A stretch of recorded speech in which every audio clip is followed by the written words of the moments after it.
Testing, testing. Hello, hello. Hello, hello. Alright, this is working. Alright, everybody, we continue our streak of being on time, essentially. It's been, 5 streams now that we've basically been...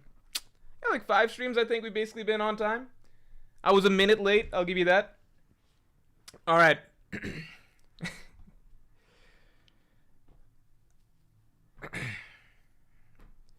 Alright, everybody, we're gonna figure some shit out today. First, let's get the stream likes up to 100.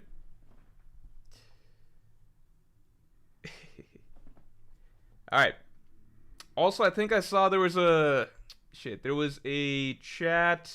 Okay, yeah, member chat, thanks, from 02657 from before the stream started. Thanks for being a Pirate King tier member, by the way. For those of you who don't know, Pirate King tier, the submission form... Well, let me explain what this is first. Pirate King tier, top tier of YouTube members or Patreons, whichever you prefer. In that tier, you get access to the monthly podcast. There's a weekly podcast, that's for Pirate King and Yonko tier, but the monthly podcast is the really long one. They've all been between an hour and a half so far. That podcast is one where I answer all of your questions that are submitted, so everyone submits questions at the end of the month. I answer them fairly in-depth, more in-depth usually than I can go into on stream, just because you got time with those podcasts. So, again, 02657, always good to see you, man, and thanks for being a Pirate King tier member for 7 months. The submission form for questions for this month's podcast just went up, I believe I was told, this morning. So it just went up. So if you want to be a Pirate King tier member, if you want to get access to that podcast, yeah, just feel free to sign up today, tomorrow, whenever, today. And yeah, you'll have access to the submission form. And then the podcast itself will come out next week, probably starting next week. How will Crocomom react to the news, is what 02657 asked. Man, you're giving Pirate King tier members a bad look, man. Asking these sort of stupid-ass questions. Alright, everyone forget the pitch. There's no need to be a Pirate King tier member. It rots your brain. Alright, so Crocomom, how will Crocodile react to the news? I am curious how Crocodile will react to the news. I really hope that, well, first of all, we don't know yet what the actual news is going to be, obviously, right? But I do believe that this will be a case where hopefully we get like one of those pans that Oda does across all the characters of the world, the major figures, major players, and get an idea of, you know, how Cross Guild reacts and everything like that. I think Crocodile will care probably more about than Mihawk or Buggy, because Buggy's too dumb to care, and Mihawk's just too detached to really care. I don't think he would care about the lore of the world. But then right in the middle, you got Crocodile, who is actually interested in, at the very least, when it's related to shit like Pluton, right? So I don't know if he'd care about... Well, no, but he also hates the world government. So I don't know what exactly Vegapunk's gonna get into, like, lore-wise. I feel like, I don't know if he knows the full true history, but he can reveal, like, the truth of what the world government's been up to. And it's possible, like, the stuff that he tells is stuff that Crocodile already knows. Just because if it's stuff like, listen, the world government's actually evil, and, like... they've been developing weapons like the Seraphim and stuff like that, and like training them to do bad things, and like also Eam destroyed Lulusia Kingdom. If it's stuff like that, then Crocodile might already kind of be aware that that's the type of shit the world government does. But yeah, I'm interested to see like the Revolutionary Army reaction, stuff like that. Breezy2x, thanks for the 5. Who would win? Hakuba, Cavendish versus Brook. Also, can you fight? I feel like this has been asked before. Hakuba, Cavendish versus Brook. Hakuba,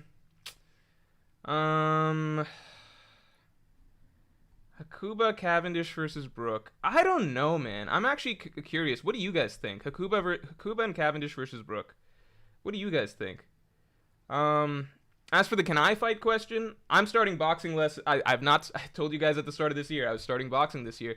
I've not started it just yet, but I've been getting into cardio shape for it, because you don't want to go in and because the one boxing class I took in the past, I think I told you guys.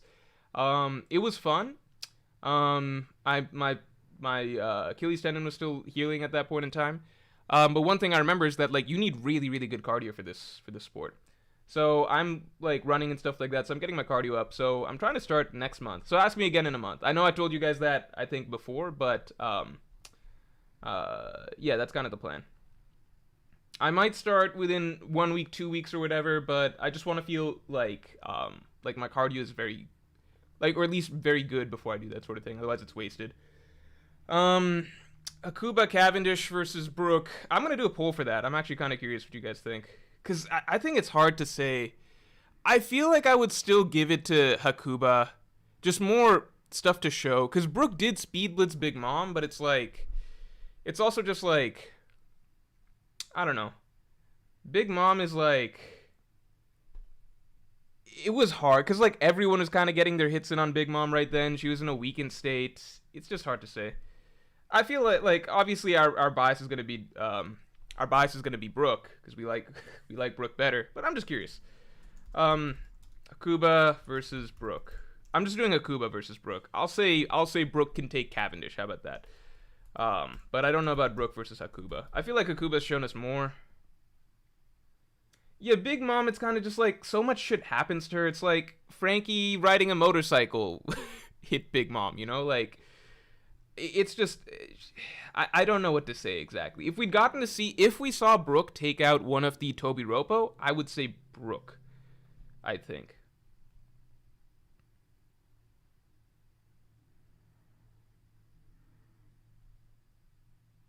People are it's tight. Looks like it's tight. Yeah, I think it's a toss-up either way. Again, I'm sure most of us have bias towards Brook, so I would like to say Brook. It's kind of crazy that like Hakuba, like Cavendish was being built up as like this Luffy rival in a sense early on, and now it's just like, dude, he can't even. Could he even take out Brook? I don't know. Like, keep in mind, like, Cavendish was able to stop Chinja's attack, and Chinja was giving Luffy a bit of a run for his money. You know, Dressrosa Luffy. So it's, yeah, I don't know. There's stuff there. Goomba Boomba, thanks for bringing Yonko to your member for 17 months. Yo, you think we're gonna get another arc before Elbaf? I want another pit stop, to be honest. Also, RIP TCB, we will never forget you. Okay, let's clear this up. Who here is concerned about the TCB situation? Who's worried that we're never getting scans again? I don't think that's the case. I used to communicate to TCB on Twitter. I can no longer do that because they have turned off their Twitter and stuff. I think I might still have his contact on Discord or email. So I might, okay, you know what? Let's do this. Hold on. Let me see if I've got his contact on Discord right now. I know I've got it on email because, okay, fun fact. The way I got into, okay. Let's backtrack 15 steps here. For those of you who don't know, what just happened is, a few weeks back, right? Maybe a month back at this point, OP Scans got taken down, right? Nixed, axed, gone forever. TCB Scans remained in business. What just happened this morning, big news, was TCB, their Twitter account, deleted forever. Website is still up. It's unknown right now, did TCB get just permanently removed from everything? Are they going to be uploading this week or not? We don't know, but we know at the very least it's too dangerous for them to be on Twitter. The website is still up. Now, I've always been able to communicate to TCB. Usually they come into chat once in a while as well. Reason being, way back when I did that tournament to try and get my new image finder, this was like a few years back, TCB, they were actually one of the ones that applied. So they applied to do that at that point in time. They competed. Yeah, so that's something to think about. So they did it as a team, I found out later, and I was like, well, that's kind of cheating, but it is whatever. I didn't give it to them because they did it as a team, but at the same time, it gave me a chance to like interview them. Like, they got to the final round, so I did a Zoom call with them, and they kind of broke it down, and I was like, look, I'm going to take somebody who did it solo, just because that was the rules of the thing, but obviously, like, you know, I'll ask you guys if you guys have time down the line if this doesn't work out with the other guy. So it never came to that. But, yeah, at one point they were interested in being the image finder for the Morj channel. Obviously, they've moved on to much bigger and better things in the past, like, since then. They're like, you know, like at this point, it's like, we kind of need them just to have good One Piece translations. But, yeah, let me see if I can dig up the old email and ask them through that. Let's see. If we get the stream likes to 200, I'll do that right now on stream. Caleb Brown, thanks for the 2. Who do you think will already know the truth? I'm gonna be honest, I don't know what Vegapunk's about to say, but it was not a good sign that Dragon was surprised just from hearing that Emu exists and that there's a king of the world. Like, just the fact that threw him for a loop, I was like, holy shit, dude, these revolutionaries, they don't know that much, do they? They've really been just shooting in the dark for a while. The fuck have they been up to this entire time? Like, come on, man. So as for who will already know the truth, I feel like Robin might reveal that like some of the things Vegapunk says here are things that she's maybe already known. Because like there's things that Robin has read in poneglyphs that she has not shared with us, right? Like she read the entire Alabasta poneglyph and didn't share a lot of information with that there. So I don't know. If Dragon doesn't know, if like maybe Robin will know some stuff. Dragon might know some of the things, like because if it's just Vegapunk breaking down like, hey, here's how the world actually is, like celestial dragons they do this stuff, like Emu is someone that exists, like destroyed the Lucia kingdom, they did this to Ohara for this was the real reason, stuff like that. If that's the sort of thing that's revealed, then Dragon's gonna know most of it except for the Emu stuff. Okay, if it's ancient history stuff, then I don't think even Dragon will know it. I think only Robin will know it. Spade, thanks for being a Yonko tier member for 17 months, man. You think Oda would kill Vegapunk and Kuma in the same arc. Feels like they're both set up to die, but it's hard to believe Oda would do both. So here's the thing. It's like Oda would be killing not just both of them, but also, wasn't there a third character? Let me think real quick. Kuma, Vegapunk, Cobra died this arc, right? It would just be a lot in one go for Oda. So it has me a little worried because I'm like, Kuma is the one that really has to die for storytelling impact, right? Not too many hearts are going to be broken with Vegapunk dying. It's just the way it is, right? So Kuma dying is what really, really is going to matter here. If Kuma doesn't die, I don't know, man. Like if Oda thinks that Vegapunk's like a serviceable death, it's like, dude, we just like Vegapunk was never really a character. Like he's a character, obviously, but he's not a fleshed out character that we grew an emotional attachment to. He's mostly been the dude that explains the way shit is. You get what I'm saying? Oh, the other character I thought could potentially die this arc is Kizaru. So it's kind of like Kizaru would be emotionally good, but Kuma, it's kind of like the entire dramatic core of Egghead Island, which was Kuma's life story into his reintroduction here. I feel like that is the heart and soul of the Egghead Island story. Everything else is cool. It's like interesting reveals, hype moments, fights, etc. But the heart and soul of the story is the Kuma. Ends with Kuma's death. Then for me, it throws away like a lot of Egghead Island, right? It would immediately plummet far, far, far lower in my arc rankings personally. So Kuma I think is top priority. If Oda does Kuma and Vegapunk, then great. If Oda does Vegapunk in service, like in lieu of Kuma, I think that that's wildly disappointing. And lastly, I think that Kizaru would be a good one to throw in, but like my doubts are very, very high, like very, very low. Not very, very low. My expectations are very, very low in the sense that like, oh, Oda would actually kill 3 characters or like go so far as to do all of that, you know? Like I don't think like it's not important for Vegapunk to die. It's not narratively important. Like it's not narratively important for Vegapunk to die. It's not dramatically important for Vegapunk to die. It's not dramatically important for Kizaru to die. Those would be nice to have, but not necessary to the dramatic arc that's been set for Egghead Island. Kuma dying is like that's the one. That's what this whole thing. That's the entire emotional ride of Egghead Island. It's banking mainly on that, you know. Books, thanks for being a Pirate King tier member for 5 months. Again, Pirate King tier members, or aspiring Pirate King tier members, you can join right now, get your questions in, etc. You get access to the podcast next week, hour plus. Been here since oof, first time getting to catch you live. Holy shit, this is the first time catching me live? Thanks for supporting for so long, man. Dude, since oof, that is fucking insane. That's been a bit. Do you think Luffy has an argument for being one of the strongest in the verse, manhandling an admiral and a Gorosei like that? Books, I'm not going to answer this question right here because there is a video coming tomorrow that is going to be like a full 15-minute breakdown of, I think, the truth that we kind of just got to understand a little bit of what Gear 5th Luffy can actually do. Because I do think that many, including myself, have been severely underestimating him up till now. I think that there is a lot more that Luffy could be doing in Gear 5th. I'm not even going to spoil right here, but I think we just got a very clear... I think just if you compare... To me, the telling moment was how Luffy versus... Like, Gear 5th Luffy versus Kizaru started the first time around versus what we just saw this chapter. And if you compare those two as like a little case study, I think that tells us something very significant about Gear 5th. That becomes more apparent if you actually go back and read through all of the other moments of Gear 5th. So I'm going to leave it at that. Watch tomorrow's video. I definitely think that we've all been underestimating Luffy quite a bit. And it makes sense because, you know, we're in the final saga. So if Luffy's not going to be, you know, already, like, pretty soon he's going to have to be the strongest character in history. Like, forget in the world today. Like, forget strongest pirate today. Forget stronger than, like, Roger and Whitebeard. Like, no, in a few arcs, he has to be the strongest ever, right? Because he's going to take down Imu, etc., right? He's going to be top 1 in history. He's going to surpass Joy Boy, all of that stuff, right? So it would actually make sense that we've been underestimating the dude so far, just because of the nature of Gear 5th. But yeah, watch out for tomorrow's video. I think I might change some minds.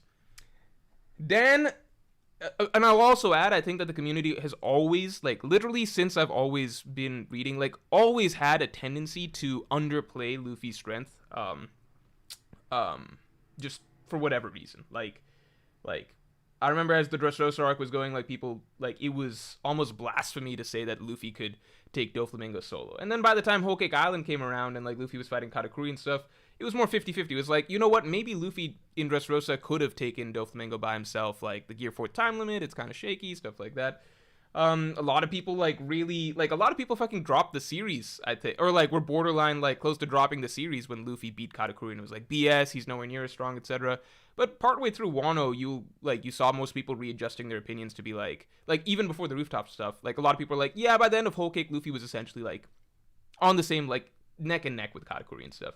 Even now, you see the same shit with, like, Luffy and Kaido. I can't believe, like, like, the lengths that people go to try and headcanon away shit in, like, the Luffy and Kaido fight because they just don't like that Luffy beat Kaido is fucking comical. I think I've never seen that level of, like, widespread just, like, making bullshit up.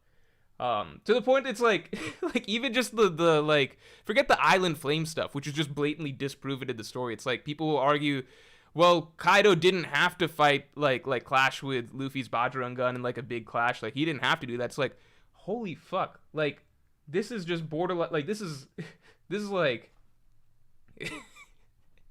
like, dude, do you make that argument? Like, by that logic, oh, well, Arlong should have beaten Luffy because Arlong didn't have to, like, attack Luffy and, like, take the big axe attack, you know? Like, what the fuck are you talking about?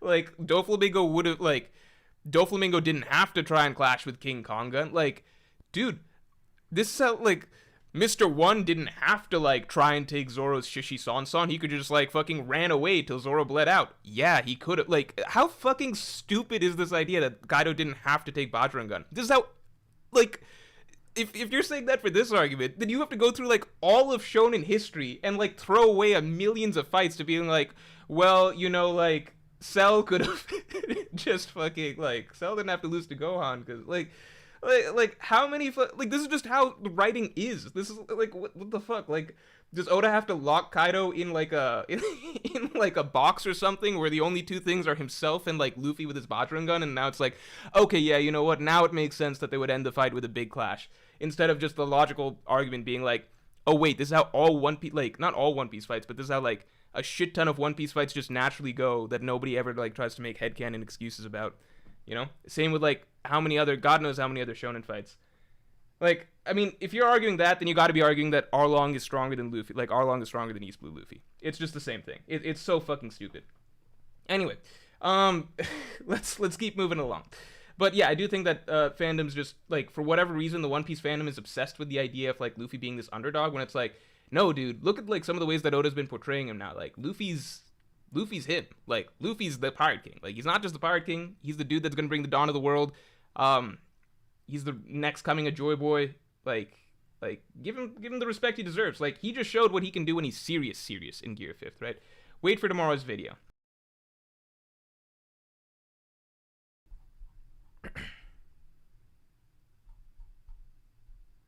Ali H, thanks for being a Yonko tier member for 16 months. W. Morj, haven't read the latest chapter. Is it any... Chapter 1108? Yeah, it's phenomenal. Great chapter.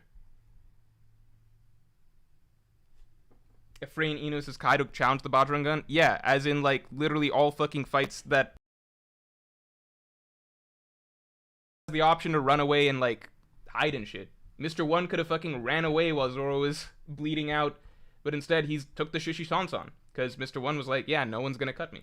Like you know how many One Piece fights you can apply this logic to that nobody ever does? It's the fact that people selectively only made this bizarre ass argument for Luffy versus Kaido that essentially proves that it's biased. Because if the same argument applies to like a million other things, but you never said it there, but suddenly when you don't like the result, you're bringing up this argument for this specific instance, that's just you basically trying to come up with a reason that, you know, this, like, you're trying to scrape to come up with reasons that you know don't really fit, you know? Because again, like, if you're talking about this with Kaido, then you need to go back and talk about this first. Luffy versus Arlong, Zoro versus Mr. One. Like, we can keep going down the list. Abrar Ahmed, thanks for being a Yonko tier member for 3 months. Yo, Morj, how you doing? What do you think is the magic of One Piece? I think for me it's the contrast between comical and the serious beats. I mean, I definitely think that that's a big part of its charm. I think the magic of One Piece is kind of just, like, it's hard to put in a singular thing. To me, it's the grandest and most ambitious story that I've ever read. That's what I always start with when explaining to people why I really like it, people who have never read One Piece. It's just the grandest and most ambitious story I've ever read. Like, you can find stories that are longer, obviously, but this one is very, very, it's constructed in a way that it all keeps building and building and building towards one final, one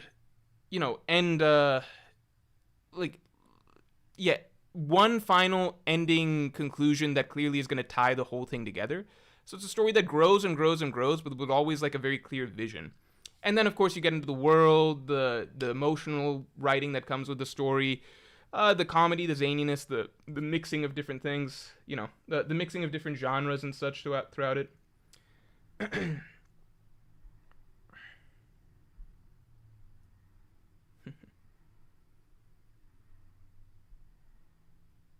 Breezy2X says they only use it for Kaido because of how slow the attack is and how strict Gear 5's time limit is. I mean, like, I don't see it for Doflamingo and, like, King Kongan. I don't see it, like, again, like, there's fights where it's like, dude, King could have fucking run away. I don't see it, like, for King and Zoro. King could have just run away. He had an even stricter, like, Zoro was dying. Like, he literally even explains to King, like, I don't have much time. I'm almost done. Like, you don't hear people saying, like, oh, it's just because, like, King tried to go head-to-head with Zoro at the end, you know? It's like, dude, King could have just flown, like, 500 meters above Onigashima and Zoro would have just bled to death. Or Enma would have knocked him out. Like, it's like a million other examples.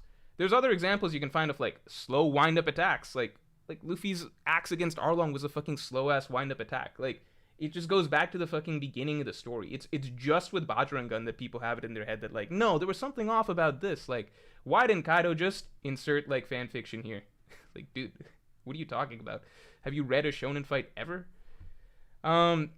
Dick so small I piss on my balls, thanks for the 10. I bet part of Vegapunk's message will be playing a recording of what Saturn has said about humans and the refugees. Oh, that'd be interesting.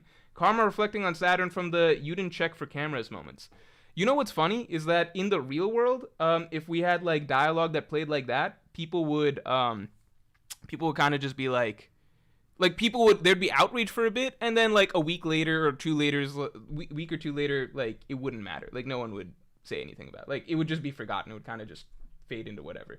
That's how things work in the real world. In the One Piece world, most likely if people heard a recording like that, you know, you'll get camera angles across the world of people freaking out and being like, what? This is what the world government thinks of us? We have to stand up and rebel or something like that. Because the One Piece world is just, it's written in a more, you know, like charming way where things just, you know, you get the effects on people that you want people to have. You know what I mean? Like people react in the ways that you would like them to when the truth is revealed. Keenan, thanks for the 5. If you were an admiral, what would your brand of justice be? If you can think of one, what is your favorite in the manga? My favorite is Fujitori's blind justice. I mean, I would like to think that, like, I think Fujitori's blind justice is the best type of justice. It's, it represents the ideal of what justice should be, right? So I would like to think that if I was a judge, then, yeah, I would, like to at least follow in the footsteps of Fujitori's style of justice. You know what I mean? Meek, thanks for the 5. Random question. I'm on your Patreon as a Pirate King tier sub. Is this different from your YouTube Pirate King sub? No, it is the same thing. It's just that some people prefer Patreon. Like, the podcast is exactly the same. So what happens is basically if you submit in Patreon and you submit in YouTube, I have a virtual assistant. She basically takes all the she posts both things. At the end, she creates a document for me compiled of both. So everyone gets the same podcast. It's the exact same podcast for both groups. The only reason it's split up is because I noticed at some point in the channel. So before YouTube memberships were a thing and stuff like that, I used to do everything through Patreon. Then YouTube memberships became a thing. I didn't want to like force all the all the Patreons to switch over to members. And at the same time, I noticed that like even after memberships became a thing, like some people didn't want to join on YouTube as members. They would rather do Patreon. It's just the way some people work. So I have them both open. The tiers are the same for both. There are some small differences. So for example, if you're a Pirate King member here, you're getting like being a member on YouTube, you get the stuff in chat, the badges, etc. So to kind of compensate and even that out for Patreons, I came up with this thing called Voice of the People, where if you're a Pirate King Patreon, then you can submit some stuff when the chapter comes out, and whoever has the best submission gets shouted out and talked about at the end of all my chapter reviews if you watch my chapter reviews. So that was my soft way of trying to counterbalance it out, but like essentially it's the same thing. You get the same podcast, you get the same benefits aside from that. Yeah.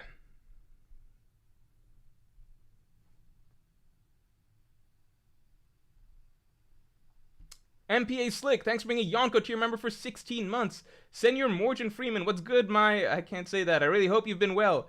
Might cop a poster from your website since I'm moving into a new condo soon. Let me drop the link for you, man. Say no more. Say no more at all. Hold on, let me drop a link to... I haven't shouted out the posters as much recently because we've been doing the shirts and all that. I could do Absolute Justice. Yeah, I could be a big Absolute Justice fan. It would be easier. Absolute Justice is the easiest type of justice because, like, you don't have to think. It takes the thinking out of the equation, right? It's just like, all right, whatever we're told is wrong is basically wrong, so we don't have to, you don't have to apply apply logic or nuance to anything. 00 Flevens, thanks for the 5. I want to wear York like a feedback. Okay, wow. All right. All right.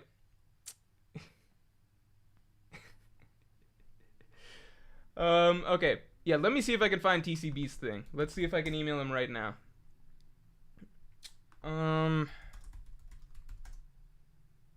It's been a long ass time. Yeah, okay.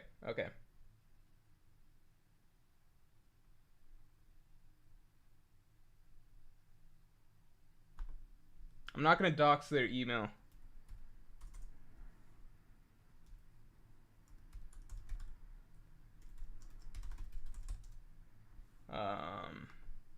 Or should I do Discord? What do you think's faster? Wait, first let's just check. TCB, are you in chat right now? Julian Criswell, thanks for the 2. Favorite Final Attack Clash of Ideals in One Piece? Final Attack Clash of Ideals. So you're saying like both characters have to be attacking? Because my favorite finishing move is obviously Jet Gatling. I think that's the peak of One Piece's battle, right? To me, Jet Gat, like the finale of Luffy versus Lucci, the entire section from Luffy going down to Usopp's final words to Luffy getting up and doing the Jet Gatling. To me, that entire section is not just the best fight moment in One Piece, it's the most moving shonen fight scene for me, period, in any other manga. There's nothing that's like, there's moments that are really cool in other series for sure. Like, I think other series do cooler fights than One Piece, and I'm never going to say that One Piece's fights are its biggest strength. But I think in terms of pure emotion, like pure raw emotion, like just go back and watch or read. I think watching is more powerful for this for sure. Like listen to the voice acting, like listen to the emotion between Luffy and Usopp's speech, etc. The storyline that led up to it, the use of flashbacks, all of that. Like to me, it encapsulates just the power of what shonen writing is. Like that singular scene, it's the epitome of that to me. It's just like everything, like protecting those you care about, what friendship like truly means, like the concept of found family and just the bonds that come together there, just freedom, like everything that the arc represented, like freedom, being the captain, being the leader, all of those things, like all of the ideas that were building and building through the arc, like in that entire exchange, like to me it just brings it all together. Like, it's the most powerful representation of just pure, like, feel-good shonen ideals to me. Like, friendship, protecting each other, like, nakama, like, all that stuff. Like, it just comes together there, but just in a very raw and, like, real and serious way. That's my favorite. There's other scenes, like that are much darker fight scenes and stuff like that from other series that are, but, like, in terms of just, like, pure feel-good, like, what shonen is known for, like, that's my favorite encapsulation of that, So, like, Huau says up there with Gon versus, like, okay, so Hunter x Hunter spoilers for the next 30 seconds. 30 seconds, right? And, okay, you know what? I'll do this. I'll keep up this signal, and then once this signal goes down, for those of you who are muting it, Hunter x Hunter spoilers will be over, all right? So, Gon versus Pitto is the opposite example for me, right? It's a phenomenal scene, but it's, like, such a dark, twisted... It's the opposite direction, right? People use the word subversion quite a bit with Hunter x Hunter, but it really is the opposite of what you tend to expect in shonen. Like, this is more so the hero going through a mental breakdown, practically, and yeah, they're fighting for their friend, they're fighting, the emotion is driven by that, but it's clearly like a fucked up psychotic version of it, like a brutal, angry, Luffy's angry too, but you get what I'm saying? Like, it's more of a mental breakdown. Like, it's more like, oh my god, he's just become unhinged, and, like, this has broken something inside of his character in not a feel-good way whatsoever, but in a really fucked up, like, this has gone to a very, very dark, psychologically messed up sort of a place. It's the total opposite. Like, Luffy versus Usopp is supposed to be really feel-good, empowering, etc. Gon versus Pitto is supposed to make you feel like, holy shit, like, Gon feels like the monster here in this moment because of what these typical shonen feel-good emotions have led him to. It's taken a very dark turn. So, again, like, extraordinarily powerful moment, but to me, the pure, like, the light side of what shonen genuinely represents, to me, that's the Luffy versus Usopp scene, and Gon versus Pitto is the other side of the coin, right? The flip side of the coin, which is phenomenal in its own way and very unique in its own way. But you get what I'm saying? If you watch those two scenes, the emotions come, like, the triggers come from the same place, but the result is a very, very different slant if you look at the tone of those two scenes ultimately becomes, right? The tone, the angle, what the reader, the audience is supposed to feel coming out of those two scenes, right? Like, you come out of Gon versus Pitto feeling like almost like you just watched something ugly, right? You just saw something a little fucked up even, right? Like, it's cool Gon beat Pitto, but, like, what exactly happened? Like, what is he now? What did it take for this to happen, right? It feels ugly. It feels messy. Luffy beats Lucci, and you just feel cathartic. It feels beautiful. It feels like all these emotions that you were, that were, like, being built up and pent up just finally came out, and everything is finally right again, Very, very different. But, yeah. Moving away from that... if you want a favorite clash, I know I'm on this question for a bit, but you got me thinking. Favorite clash, I don't know. Maybe Luffy versus Crocodile. Like, that was one where Crocodile got to throw out an attack as well, and then Luffy clashed with it, right? Y29, thanks for the 5. I want York to sit on my face. Okay, thoughts on anime Sanji agenda. The anime is not canon, so it's just like, I don't know it doesn't matter. Okay, good ones. Naruto versus Pain. I think Naruto versus Pain is very, very close. I think Naruto versus Pain, it's just I don't have the same attachment to Naruto. I would say Naruto versus Pain evokes those same and, like, the crazy thing is that I always say this, like, I got back into Naruto randomly, like, literally very randomly, because I stopped reading after the like, my process of getting through Naruto was very scattershot. So I got through part of it, like part 1 in the anime, loved it, then didn't really get into Shippuden, then finally just jumped back into reading it randomly on the current chapter. No joke, I shit you not, the chapter I got back into it randomly was the chapter that Naruto arrives back. Like, the chapter ends with ends or begins, I forget. It's the chapter that Naruto arrives in a destroyed Konoha. Such a cool chapter to come back to. And then I'm just reading the Pain fight, and even for me, who was not really a Naruto fan, reading that fight was so wild, like, so sad. I would put this second. Naruto versus Pain is probably my second favorite fight. in terms of encapsulating everything that Shonen is, I suppose. Just because I'm a One Piece fan first, right? But it was really, really, really, like, even for me who wasn't really a Naruto fan, just the the moment he saves Tsunade, right, to the moment he finally defeats Pain and everything like that, and then gets back to the village with everyone cheering him. Like, if you've seen part 1 of Naruto, you know how much they build up this kid's story of just, being ostracized, everything he's gone through, always being an outcast, etc., etc. And then just, like, to me, that's the peak of Naruto for me. Like, and that's really where the story of who this kid was and what he was fighting towards comes together. Like, it feels like he comes back and, like, it's like he's Hokage. It's like they're welcoming him as Hokage.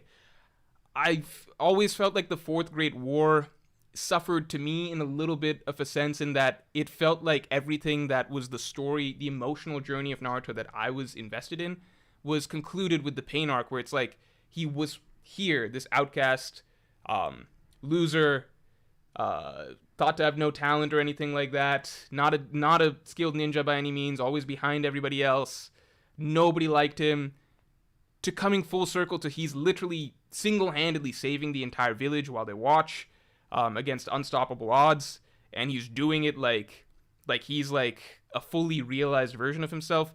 To me, that was the emotional journey, at least, of this character that I felt like we just got completed. So I would put that in a strong second place for myself. Phenomenal fight. Again, I think the Fourth Great Ninja War, great to resolve a lot of the themes of Naruto and his own philosophies, etc. I get that. It's just, if you're talking pure emotion, the emotional character journey that I was invested in for this kid was not like, how does he figure out a way to bring peace to the village and stop the cycle of hatred? It was more so just like his, the outcast who eventually becomes the savior. I loved that storyline. Anyway, Manifest Joe, thanks for being a Pirate King tier member for 16 months. Hey, Morj, any thoughts about the live-action Naruto movie being written and directed by Destin Daniel Cretton? Oh, that's another Naruto question. I don't know. I think it'll probably be bad. I feel like the One Piece movie was only good because, like, Oda was so... Live action was good because, like, Oda was so invested in the process of it, So, it's like... I've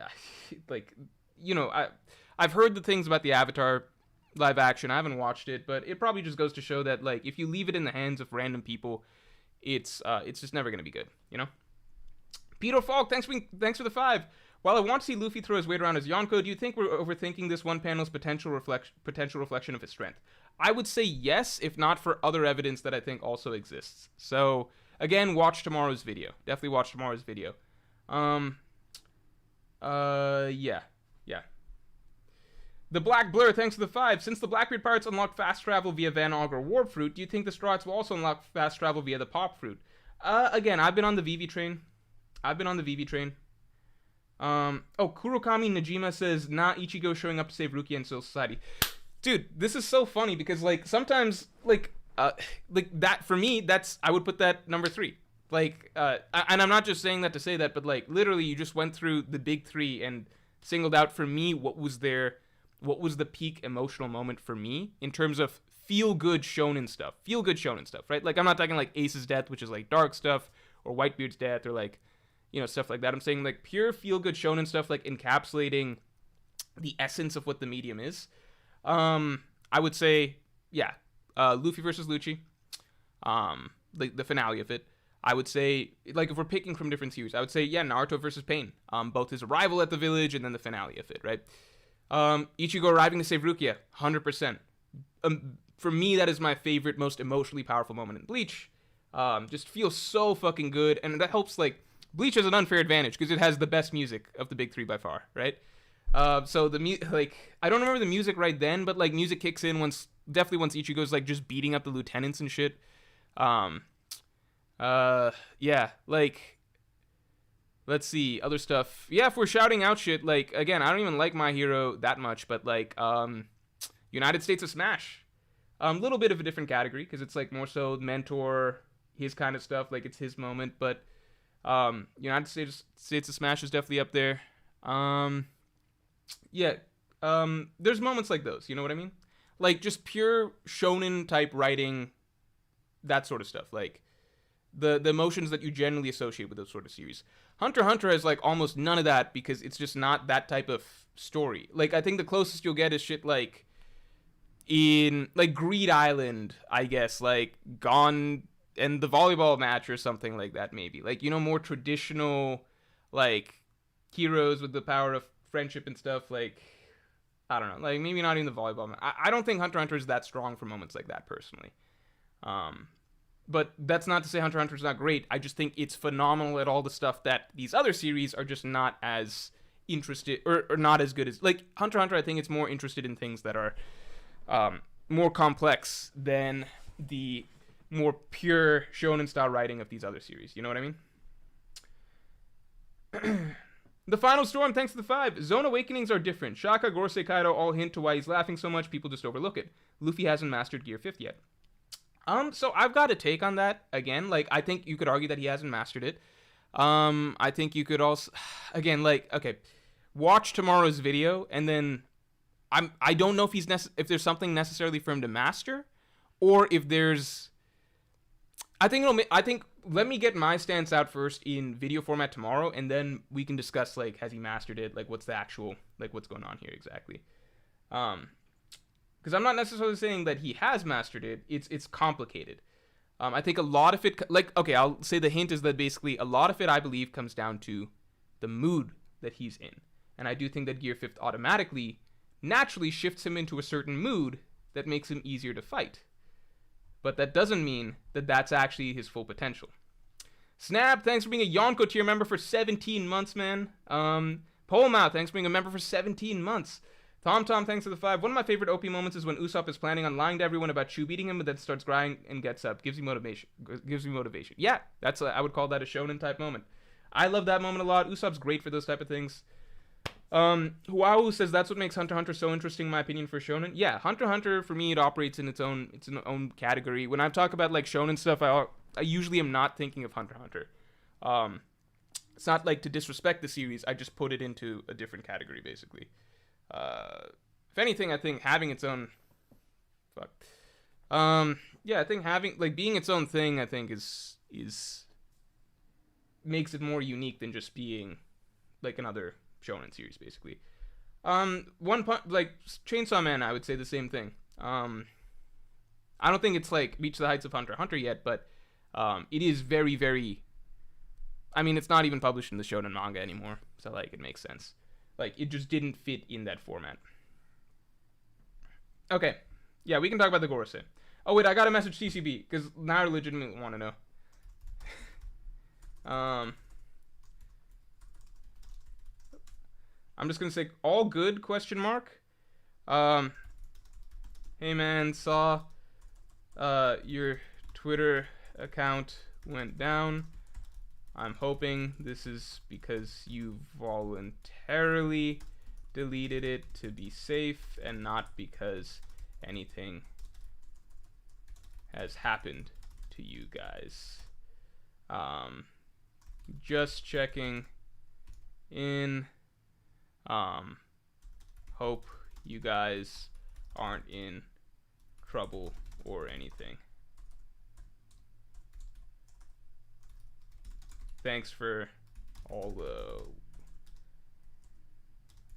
work you've done providing actually good translations so far.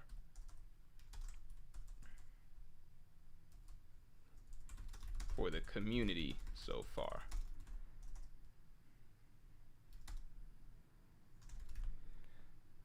Alright. Hey man, sorry your account went down. I'm hoping this is because you voluntarily deleted it to be safe and not because anything has happened to you guys. Just checking in. Hope you guys aren't in trouble or anything. Thanks for all the work you've done providing actually good translations for the community so far. Alright. Stefan Green says, I love Hunter x Hunter so much, man. Yeah, I think Hunter x Hunter took me a while to, because like Hunter x Hunter, I actually, fun fact, I tried reading it multiple times and I just couldn't get into it. I for one, I don't think the Hunter exam arc is that, well, okay, how do I say this? I like the Hunter exam arc now that I'm a Hunter x Hunter fan. I think it's the same way I work with One Piece, where like I like it a lot. I like Romance Dawn a lot because I'm a One Piece fan. But When I was first reading the Hunter, like trying to get into it, I just didn't care for the Hunter arc, Hunter exam arc. I dropped it twice. Finally, I got all the way through it. Like kept going, got through Chimera Ant arc and everything, and I liked it. I didn't love it. And then finally I watched the anime, and I loved it. And then I kept reading, and now I find the boat arc that we're in to be shaping up to be my favorite arc. So it took, like, Hunter x Hunter was a slow, it just took some iterations of me trying it before I really, really began to love it. The boat arc is my favorite arc. I think, no, it's shaping up to be my favorite arc. I'm not going to go ahead and say I like it better than Chimera Ant arc already. I think that no matter what, Chimera Ant arc will always be the deepest and most well-written writing-wise, but, like, one thing I think I've mentioned to you guys before is, like, I love mystery. I love, like, horror elements. I love mixing those two elements together, and I especially love stories that take place in, like, really tight spaces with, like, lots of, like, suspects and stuff like that. And if you throw in, like, special abilities and, like, horror elements and stuff like that, it's for me, that's it's like writing a story arc with all of the things that I'm a sucker for, and just putting them all in one. And I've never seen anything like that, like the boat, like that just brings it all together like that, like the boat arc. So I'm loving this arc. It's a personal preference thing. I did not like the last couple chapters for certain reasons, but it's not worth getting into. The last run of chapters I don't think was particularly good. But yeah, like, if you think Agatha Christie's And Then There Were None is a good example. But imagine, like, we've known some of the characters for a while, and there's more horror, like, magic stuff involved, and, like, characters have special abilities, and it's a bigger cast, and, like, there's more levels to it. That's what I like about this arc. Tom, thanks for the 5. One of my favorite... No, we covered this. All right. Tandil Nusa says, people acting like they've never been on Morj stream. First 2 hours is talking about random shit. Last 30 minutes is when he tackles the actual topic. I'll prove you wrong right now. Let's get into it. All right. Here's the thing. I've done not much research since last time into the Gorosei's abilities. But the good news is I know a lot of readers have looked into Japanese mythology and stuff like that. So I'm going to be relying on you guys a little bit for this. Let's see. Yeah, we're going to do the Microsoft Paint method. Microsoft Paint. All right. First of all, let me ask this. Well, let me get the stuff out of the way first. Hold on. Let's do the simple stuff first. All right. Okay. All right.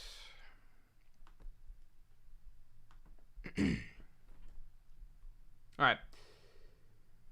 So, yeah, with the Gorosei's abilities, I'm gonna go ahead and assume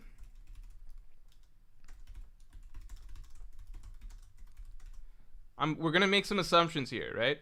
We're gonna assume that they're all mythical Zoans. Assumptions. All mythical Zoans. And I kind of want to assume that they're all Japanese-based. But I don't know if that's going to be the case. Japanese or at least Eastern. The reason I feel like it's likely that they're all going to be Eastern is because so far every mythical Zoan that we've had has been, from Eastern mythology. Except for Marco, right? Because if we look at it... Someone tell me if there's any exceptions to this, right? The Buddha is not... Like, if you think of mythical creatures, mythical beings, Buddha is not someone that you think of outside the context, like in Western mythology, right? That's Eastern mythology, right? Same with Nine-Tailed Fox. Same with Yamato no Orochi. Even the dragon was an Eastern dragon, right? Kaido's dragon fruit was an Eastern dragon. Yamato, I honestly forget what her shit is, but it's probably because it's some Eastern stuff that I'm not familiar with, right? The ice dog thing. I don't really know what that is. Okay. What else we got? Even Saturn's right now, it looks like a lot of people believe it's the Ushi Oni, which is an Eastern thing. Stas Salantiv, thanks for being a member for 17 months. No, my 2-hour random stream, any basketball news. You can't derail me on basketball. I think I've been pretty good at staying away from basketball so far. Are phoenixes Chinese? I didn't know that phoenixes are Chinese. Uwu is saying phoenixes are from Egypt. I don't know enough about that. I don't know. Phoenixes are universal East and West. Yeah.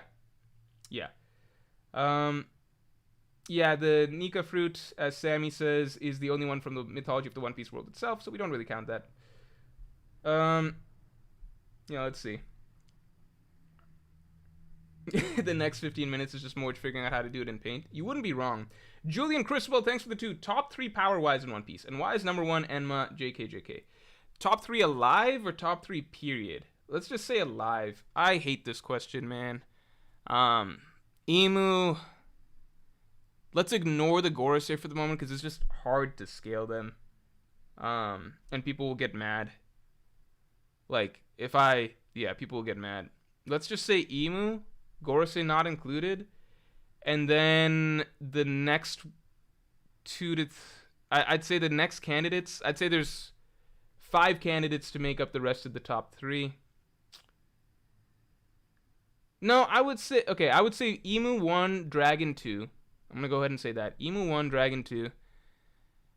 And then the third spot is either taken up by Shanks, Mihawk, or Akainu. I'll say that. And that doesn't necessarily mean, like, I don't think people understand when I say this. That doesn't necessarily mean that I have those 3 rounding out the top 5 even. I just think that I don't think, like, how do I say this? Like, I think, for example, Akainu's range, where I would put him at, I think depending on if he's unlocked Advanced Conqueror's Haki or not, his range could be as low as outside the top 5 or as high as number 3, right? So he could be lower than where I would put Luffy or top 3 in the world. Shanks and Mihawk, depending on how they stack to each other and depending on like when Zoro fights Mihawk in his journey, how strong Zoro's supposed to be in the story, those are factors that affect Mihawk. So I think Mihawk could be as high as number 3. I think he could be as low as outside the top 5. Shanks, similar thing. Like, is he supposed to be definitely below Mihawk? Is he, like, when in Luffy's journey he's going to fight him? Stuff like that. Like, or when in Blackbeard's journey, Luffy's story. Like, when does he go down? Like, I don't know. Like, as high as 3, as low as outside the top 5. I don't know. You get what I'm saying? Like, these are all ranges. Luffy, I think, could be as high as, like, Luffy could be above Akainu. He could be above Akainu, but I don't think he would be top 3. I think Luffy would still probably be... Like, there's things that... Like, I can't imagine Luffy's range right now being, like, number 2 or 3 in the world, personally. You get what I'm saying? So some characters I could imagine a low floor... Like, some characters have a floor here and a ceiling way up here. Some characters have a floor here and, like, a ceiling here. Does that make sense? Like, I think Luffy's got a very high floor for where he could be. I think he's, like, flirting with top 5. Does that make sense? I think that's where he's going to be no matter what. But I don't see him like half a step away from Emu or like 1 or 2 steps away from Emu. You get what I'm saying? That's basically it.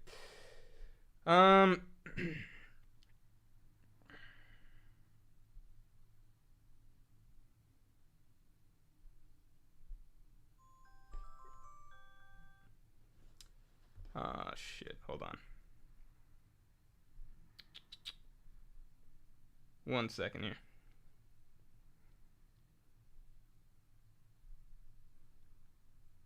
Alright. Alright, let's move along. Banwood says, Morj, I just woke up while waiting for you. Fuck. Anyway, can we also add emu predictions too, or is that for another stream? I want to say something. It's not even for another... I think it just... Like, if we do emu predictions, it just goes off into a million places. You could say the same for the Gorosei, but at least with the Gorosei, we kind of got silhouettes and stuff. We kind of got a base place to assume things based on Saturn seemingly being in Ushioni. I'm just going to go ahead and put Ushioni for Saturn unless someone's got something better. Emu, maybe we do that. I think we maybe do that another stream when we get a little bit more data. Saturn, Ushioni, and I'm going to post pictures. I'll post pictures for this. Well, look for a picture. Sam Fisher, thanks for the 5. In Chinese mythology, planets are also associated with different animals. Saturn is associated with an ox, and Saturn is an Ushioni. Oh, shit! So this is huge news. Everyone, big shouts to Sam Fisher. Everyone snaps, do emotes or whatever in the chat for Sam Fisher. That's really, really big. Saturn is associated with Ushioni, and Saturn is an Ushioni, so I think the other 4 will be a yokai whose animal is associated with the respective planets. Yokai are Japanese monsters, right? We're narrowing shit down here. This is really good shit. Mercury is pigs, Venus is dogs, Mars is fowl, and Jupiter is sheep. Okay, good shit. This is really good stuff. Ushioni. Okay, so let's put this. Reasons. Looks like an Ushioni. Does Ushioni things. Like poison, etc. And planet Saturn is symbolized by an ox. Where is this? Where is that established? What mythology are you talking about there? I kind of just took that for granted and didn't really question it. Let's take a look. Now I'm a little suspicious. Saturn, planet, animal. No, it's not. It says elephants, cuckoos, and crows. Okay, well, this is in astrology. What animals represent Saturn? I guess Japanese. Okay, Saturn, planet, animal, Japanese mythology. Let's see that.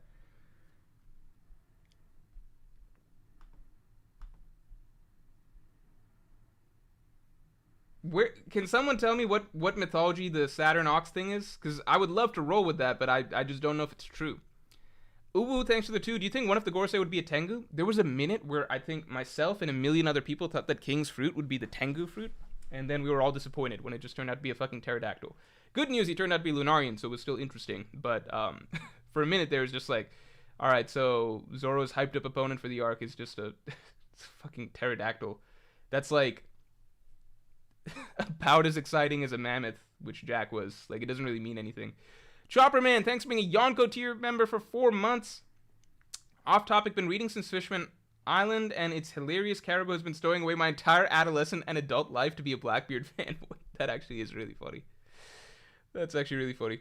He made it all up. Okay, Car, thanks for the 2. Vegapunk have to be superhuman or something. And congrats on your first super chat. Thank you for supporting for the first time. I appreciate it. As for your comment about Vegapunk, I mean, look, One Piece characters don't die easily. That's all I gotta say. Where we at?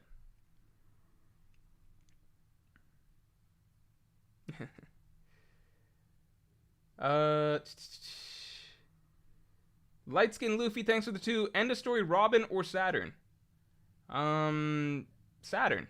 I don't see end of story Robin being that strong. I don't know.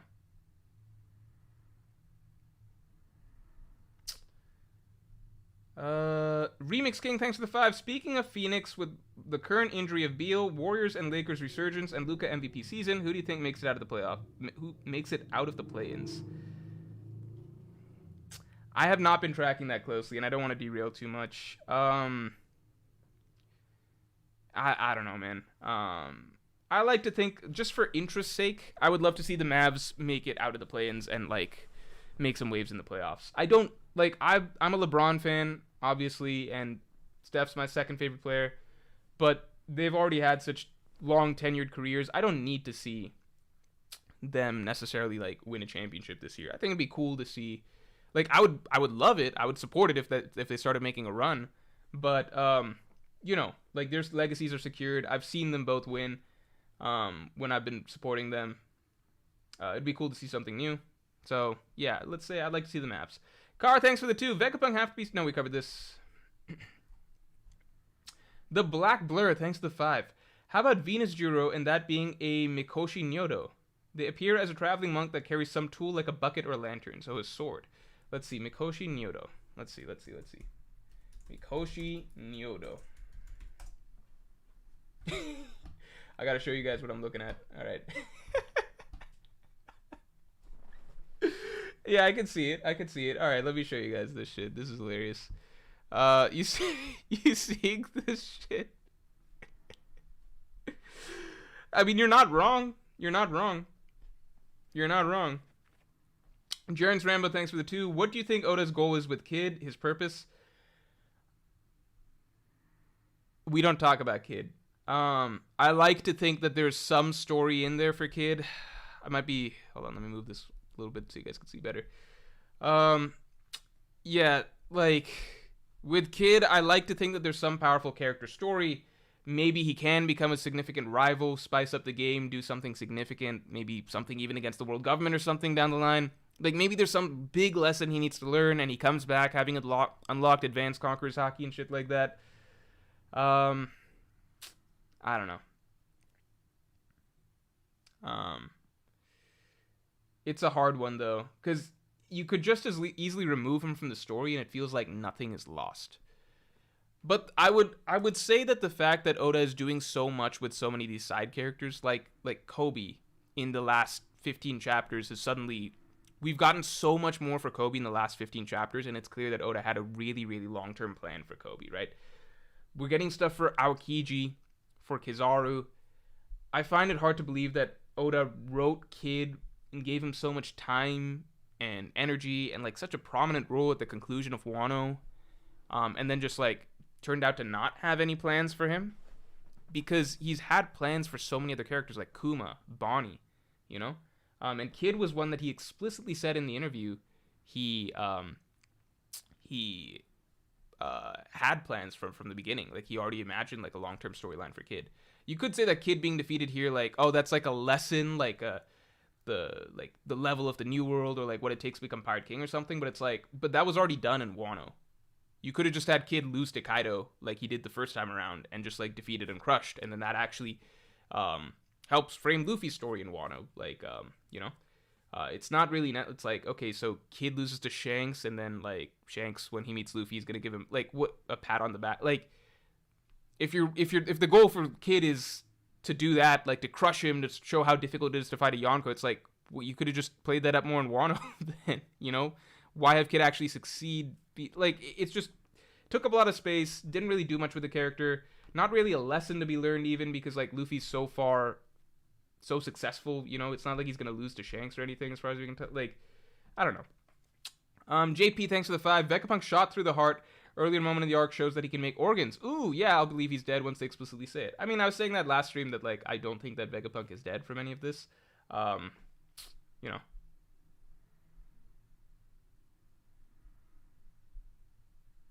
Oh, Miss Super? Oh, my bad. Remix King, thanks for shouting out the Miss Super. This is from Hoops Egghead. Ancient Kingdom and the Gorosei are echoing Dr. Hiroluke's speech a lot in the arc. I think Vegapunk will touch on this in his speech to the world. I don't know, maybe. No, I really like that. It's a really good point. Yeah. Yeah, I like that a lot. Also, just feels like, I don't know. No, I don't really have much more to add on to that, but I like that idea. Like, going out with a certain speech that, like, will reach the hearts of the people in a certain way. Obviously, most people didn't hear Hiroluke's speech, but, like, Dalton did, and that's what mattered. With Vegapunk, it's like going out with a powerful speech directed to the world government as well, but also to the people of the world. That will lead to a change down the line. I like that. All right. Behenor, thanks a lot. Warcury might be a pun on Mercury being a water planet in Japanese. What? Why is Mercury a water planet in Japanese? I always thought of Mercury as, like, the fire planet, because it's kind of close to the sun, right? Other examples are Mars is a fire planet. Why is Mars? Well, no, Mars being a fire planet, I've also seen that. I think maybe I'm just associating with, like, I don't know. I think I've just always thought of Mercury as, like, the fire planet. I know Venus is the hottest planet technically due to his gases, etc. But you know, Mars, like, everything past Earth is cold. Venus is gold planet. What the fuck? Why is Venus a gold planet? Could be more stuff like this. Okay, someone needs to talk to the ancient Japanese astronomers, because they were ass. You know, there's a reason that Galileo and shit, those are the guys that we trust, because, like, I don't know what the fuck they're doing in Japan. Like, Venus was a gold planet? I could see Mars being the fire planet. I could get them kind of getting that idea, because it's, like, it's the red color. Like, I get that. But, like, you know, man, like, Venus being the gold planet? Like, what the fuck are you talking about?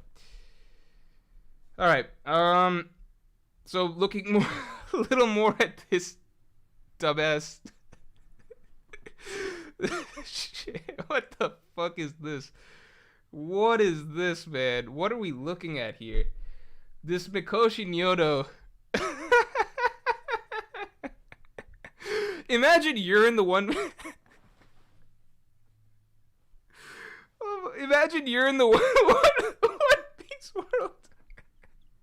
And you come across a devil fruit. And you're like really excited. You're like, oh boy, what is this? Like, oh, a mythical Zoan. I wonder what I'm gonna be. Like, I wonder if I'll be like a majestic phoenix, or like a powerful mighty dragon or something like that that blots out the sky. And then you eat it, and you just turn into like a fucking pedophile. What the fuck is this? What? Venus Jiro must hate himself. He's not allowed near schools. He's what the? He's oh my god! What are you guys looking at this? Can you imagine if this is like Zoro's final opponent? It would be like the Kaku fight all over again, but like just weirder. This is the most badass picture I've seen of it, and even this is kind of stupid. Oh my god, look at this shit. I'm down. Yeah, let's put. It just looks like this weird, deformed, perverted old man. Why is it like this? What is this? Oh my god, man. Alright. Alright. Alright, yeah, we'll roll with this. We'll do this. Pieces you turn into Sanji. That's. Oh my. Alright, Zoro's final opponent being Sanji. Alright, no more Sanji jokes. No more Sanji jokes, but this is. So I think that this might be one of the more flattering pictures. I'm trying to pick which one we. No, okay, hold on. I want to back up real quick. I think that this is a really, really good possibility. Let's look into the history of this a little bit first. All right. Let's look into what this is. What are we looking at here exactly? Right. First, let me pull up. Let's do it professionally. Right. Let's do it like this is. Let's treat it with some seriousness. Right. So what was the chapter? It was chapter like 1080 something, maybe 1086. 1086. No, I'm a little off. Hold on. Alright. Alright. Okay. So this is what we get. So we're looking at this, and it is scarily similar. No way to spin it. Yeah, this could just be it. Let's look into the Mikoshi Nyoto a little bit more. Let's put some logic to this. Okay, so it is a yokai. It's a goblin with an ever-extending neck. You could have... didn't have to tell me. Okay, in Japanese folklore and Edo period ghost story texts, they will frighten people who look over the top of things, such as folding screens. Oh, okay, so it is... Aren't folding screen... Maybe I'm crazy. Someone correct me. Folding screens, that's what's used for changing rooms in Japan in a way, right? So it adds to the perversion factor. He's the pervert monster, basically. The folding screen monster, I suppose you could say. Let's see. When walking to the end of... Okay, hold on. When walking to the end of a road at night or a hill road, something the shape of a monk would suddenly appear. And if one looks up, it becomes taller the further one looks up. This is actually kind of scary. This is a Slender Man type monster. They're so big that one would look up at them and thus give them the name... whatever, Miyagi Nyoto. Sometimes if one just looks at you like that, one might die. They sound very weak. But they could be made to disappear. Okay. They most frequently appear when walking alone on night paths, but they said to appear... Give me some details on what they can do. Getting flown over by one of them results in death or getting strangled by the throat. And if one falls back, one's whip... Okay, these are some abilities. Okay, they make a wara wara sound. Has Venus Juro ever made a wara wara sound?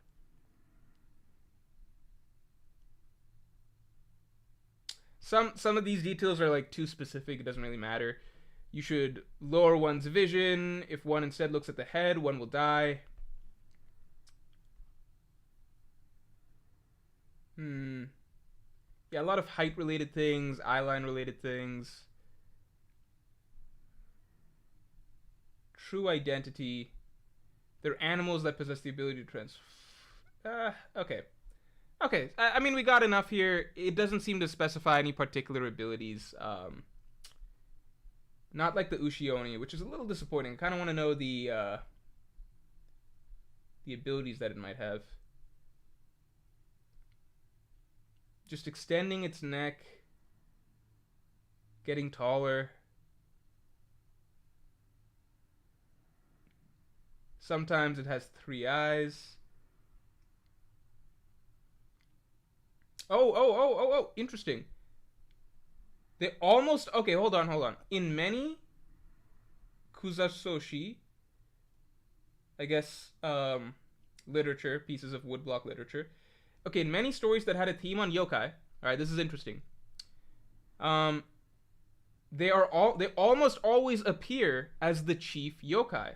That is interesting. That's very interesting. Alright, so, I mean, that falls in line with what we kind of expect for a lot of Zoro's opponents, which is that they're often the strongest of the subordinate group. Does anyone have any more information about this yokai, the Mikoshi Nyudo? We're actually getting somewhere here. I'm actually also just looking through other well-known yokai.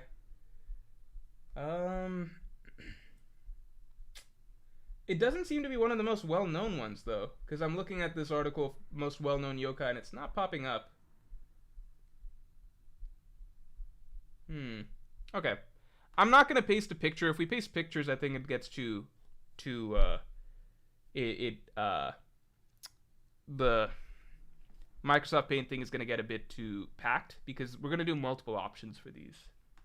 So, let's see. No, but then you guys probably want some sort of a visual cue. Yeah, I can do photos. What do we have here? Little preview into tomorrow's video. Okay, let me pull it up. Mikoshi Nyodo. Which image do we want to use? I feel like this... Well, let's see what seems most similar to what we've got. So this thing... I guess...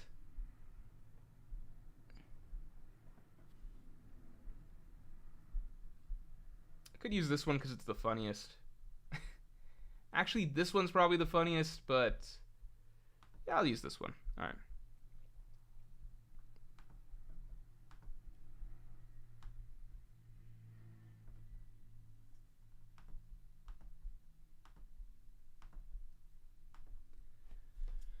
Okay. Venus Juro. So we think he could be a Mikoshi Nyodo.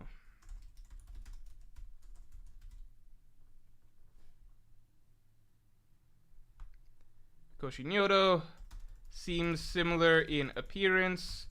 In many texts, it is the chief yokai.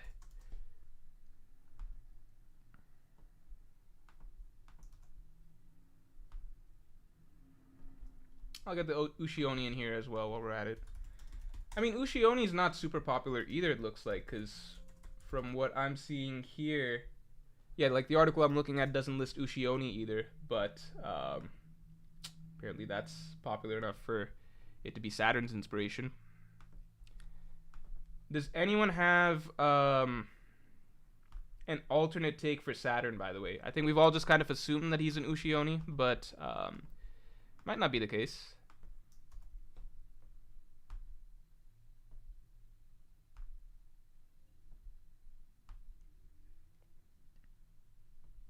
Ah, shit, can I not?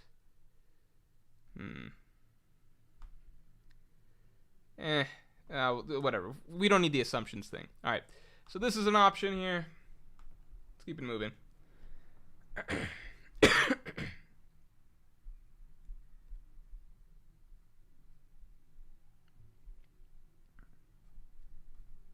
Vanor, thanks a lot. I wanted to say this one thing about Emu. They seem to be wearing a veil. Every time there's a close-up of their face, either that or it's long hair. Oh, that is interesting. I don't think that cues us in too much into what yokai they are, if they are a yokai. But I also don't know anything about some of the more well-known or obscure yokai. Do we have any other good options for Venus Juro? I heard some people say Tengu. I wonder if Tengu could be the case. Let's look at some images of the Tengu. Tengu, though, like, I don't know. He doesn't have wings. Any other good options for Venus Juro or Saturn before we move on? We're gonna say we're just picking from yokai. We're just gonna pick from yokai. That'll help us narrow it down a little bit. So Vermilion Bird, is that a yokai? I don't think that's a yokai.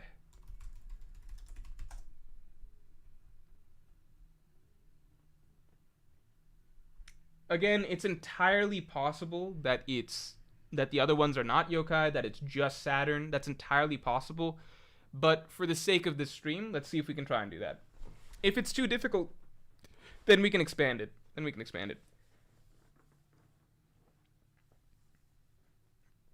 Emu is an umibozu. See, I thought that like Watatsumi was an umibozu, right? What is Watatsumi? One Piece. Oh, never mind. For some reason, I thought he was an umibozu. Yeah, him being an umibozu would make sense. Let's pull this up. So, him being umibozu, giant humanoid black figure of a yokai from Japanese folklore. Mythical sea spirit creature. Okay. Normally appears to sailor. Yeah, this would fit Im's whole thing quite a bit. Like the monster, like One Piece is very ocean based, right? Imu is a powerful ruler of the ocean.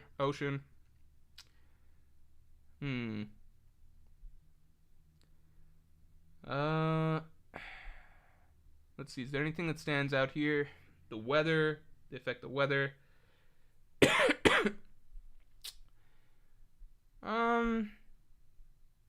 I don't want to get too much into trying to predict Emu, but I think the size and shape kind of makes sense. I could see that. I don't want to get into Emu too much here, though. Aliato5, thank you for the 5. At the beginning of the arc, Bonnie had a light sword that summoned bugs. Now we have Kizaru, light, and Saturn, insect. Don't know what to make of that. Oh, shit, that is... that would be a really insane little detailed level foreshadowing right there. I like that. I did not think about that at all. That's a nice little detail you noticed. Sworn Brothers, thanks for the 2. Gasha Kudoru, Skeleton Ryuma, Brook, Wano Disguise. Gasha Dokuro? Let's see. Sing that for Venus Juro?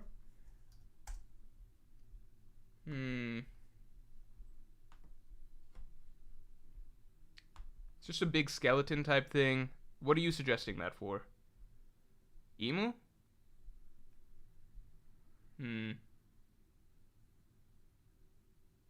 I don't know about that. Okay, so looking at this stuff, I mean, it might be right. I don't know. Okay, so let's pretend we've got... Who have we got down? So we've got Saturn down as Ushioni. We got Venus Juro down as Mikoshi Nyudo. Sorry if I'm mispronouncing it. Who are we missing here? Because we should have 5, right? So what's missing? So we got Saturn, Venus Juro, or is there something missing right here? Because there's something right here. I don't know what this is. We got the bird and the rhino. Where's the 5th Gorosei member? Can you guys see what I'm pointing at, or is my own screen blocking it? So I'm talking about like right here, right? Because we said this is Saturn. We said that this would be Venus Juro, the Mikoshi Nyodo, but there's something missing in between these two, right? So now I'm thinking this could be a Mikoshi Nyodo, because just look at this thing. Usopp thought Watatsumi was an Ubibozo. Interesting. Also, let's get the stream likes up to 300 real quick.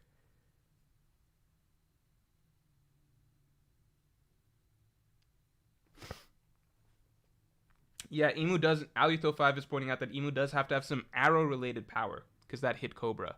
So something like that would make sense. Maybe shape-shifting, something like that. He's small between... Okay. So it's small between Venus and Saturn. What does the spacing of the Gorosei look like? Because we got Saturn, Jupiter, Venus. So Jupiter being the smallest one in theory. Okay.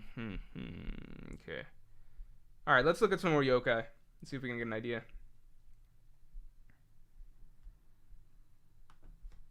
Alright. So, if we look at some more yokai options... these ones seem to be more popular. Like, I looked up, and Ushioni was not something that came up. Neither was the... I keep forgetting the name. The Mikoshi Nyodo. Okay. Aka Manto. I'm just laughing because it's holding toilet paper. He haunts the last stall in a bathroom. I've heard about this. Okay, he will... This is actually funny. He will ask his victim whether they want red or blue paper. If one chooses the red paper, their body will be lacerated until they bleed and die. If they choose the blue paper, they're strangled. Oh my god. So it's kind of pick how you die. If they ask for a different color, the floor will open up and they get dragged to the underworld. Okay, I'm going to assume that none of these are going to be this guy, because I don't know if any of these fit. But... Okay, and this is the thing that we kind of just looked at. Ah, this! What? Oh, look at this! Look at this! Look at this! Alright, this guy might be Jupiter, right? Couldn't this guy be Jupiter? Because Jupiter is kind of like, look at this. You see this? You guys see what I'm seeing?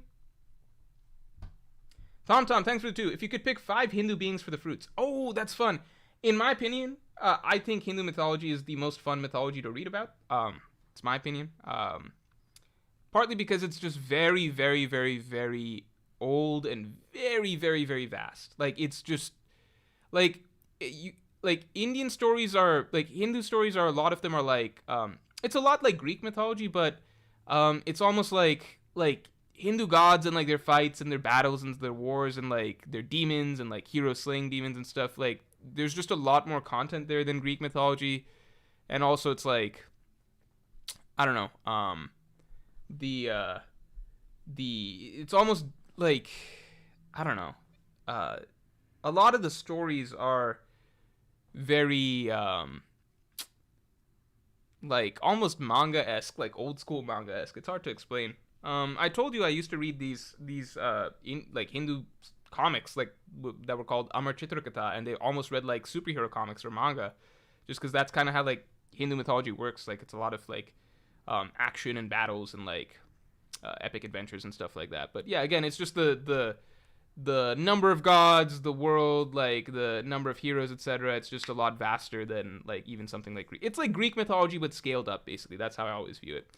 But I'm obviously biased because that's just, like, the fun stuff that I grew up reading. I was never Hindu myself, but it's like actually Hindu. But, like, I was taught the culture at the very least, and, like, reading the comics was fun. So, if I could pick 5 Hindu beings for the fruits, it's like, well, the 3 most powerful are just Brahma, Vishnu, and Shiva, and they're all just, like, 3 sides of this, like, 3 faces of, like, the same concept in a way, but they're separate beings. So you'd pick the 3 most powerful, I suppose. It's just, like, they're like, Brahma is the god of creation, Vishnu is the god of protection, Shiva is the god of destruction, and they can all basically do crazy stuff. Beyond that, Indra, weather, lightning, stuff like that. Indra is like our version of Zeus. Agni is fire. Fire is a little boring. Garuda is actually an interesting one. Like, he's just Vishnu's ride, but he's actually super powerful himself. Like,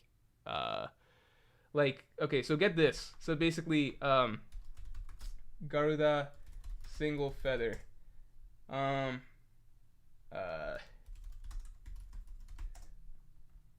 Okay. There's I don't know if this is, like, super accurate, but, like, what I read when I was young was, like, Indra, like, the god of lightning, attacked Garuda with his thunderbolt, and, like, what I'm reading here, Garuda, like, was unfazed. He lost a single feather. So then Indra's like, how powerful are you? So, like, this is an idea of, like, Hindu mythology power scaling, which makes no sense. He's like, well, if I took one of my feathers, Garuda is a giant bird, okay, like, giant bird man, basically. He's like, if I took one of my feathers, then on this feather I could place, like, you, the world, the universe, and all of reality, and I could hold it up on a single feather of mine. And it's like, holy shit, this is a dude who's covered in feathers, right? And then this dude, Garuda, goes on to basically become the horse for Vishnu. Like, he just lets Vishnu ride him around. So, like, that's like the big 3, Brahma, Vishnu, and Shiva. It's like, they're so powerful in theory that, like, Vishnu's horse, essentially, like, his horse is like forget them. Like, Vishnu's horse is basically so powerful that like the horse, like Garuda's a single feather of his can like hold all of reality up, and like he's covered in feathers, and he just exists for like Vishnu to ride around on. So it's kind of absurd and ridiculous, but like Hindu mythology is just kind of bonkers in that way.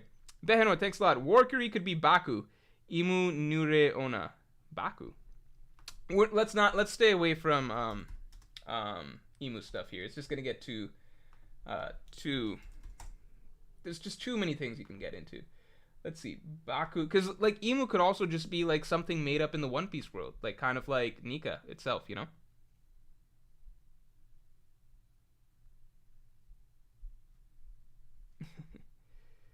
Behenor, thanks a lot. My country, Poland, used to have its own polytheistic mythology, but most of it is lost and is never coming back because of Christianity. It's the way it is. It's just the way it is. Shit happens, you know?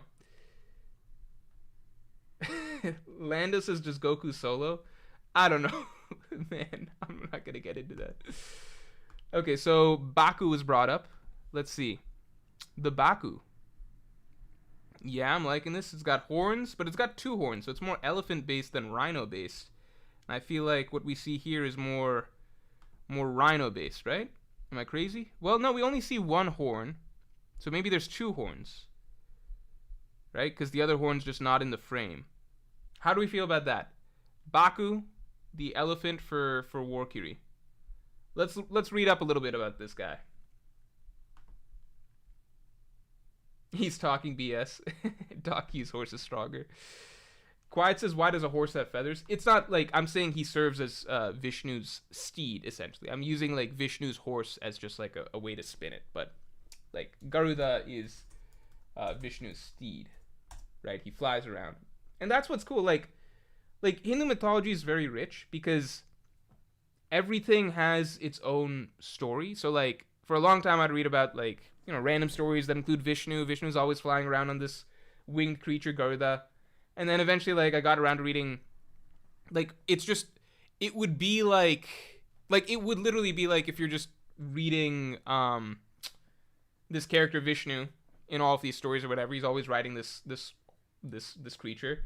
And then suddenly you, like, find out that the creature has its own, like, really, really long-ass story and backstory and lore and, like, its own adventures and everything like that.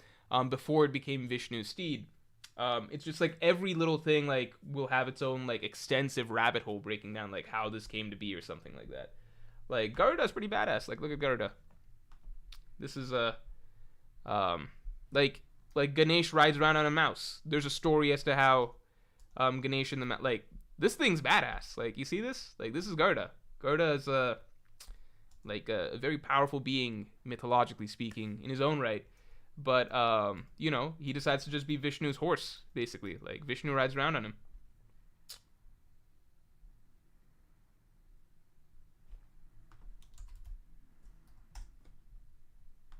See?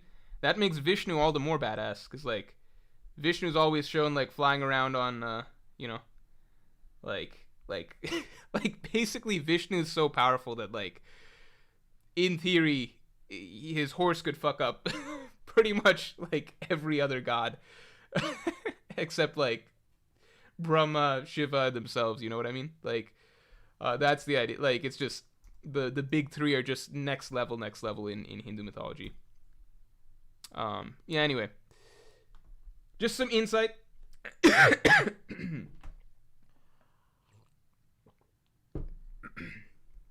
Let's see. So Baku, let's see some details about the Baku. Baku yokai. They're Japanese supernatural beings that are said. Oh, this is badass. This is what I was looking for from that other one, the Venus Juro one, that are said to devour nightmares. In One Piece, a series that's all about dreams and shit like that, we like hearing that type of talk. It seems like it can thematically fit in some places. According to legend, they created by spare pieces that were left over when the gods finished creating all other animals. Interesting. Oh, they have a long history in Japanese folklore and art, and more recently have appeared in manga and anime. So they're already popular choices, like go-tos in that sense, for manga artists and such to depict. They have dream-eating abilities. People wear... Okay. Dream eating abilities. These are just descriptors. They have the ears of a rhino. Oh, shit. Okay, they have... Look at this. They have the... listen to this. The trunk and tusks of an elephant. We don't really see a trunk here, but there might just not be space. They do have tusks. They have the ears of a rhino. The tail of the cow, body of a bear, paws of a tiger. We don't really see all that stuff, but for me, this is kind of really good. I like this quite a bit. Because I definitely see ears of a rhino right here. I think most would agree. Would most people agree? Seems like a powerful ability. Yeah, so powerful ability, eating nightmares, ears of a rhino, tusks of an elephant. I'm kind of on board with this one. We're gonna say Baku. We're gonna say the Baku. All right. Let me let's get a picture in here. What's a good pick for this? What seems visually similar? I'll just go with this. This is a good picture. Why not?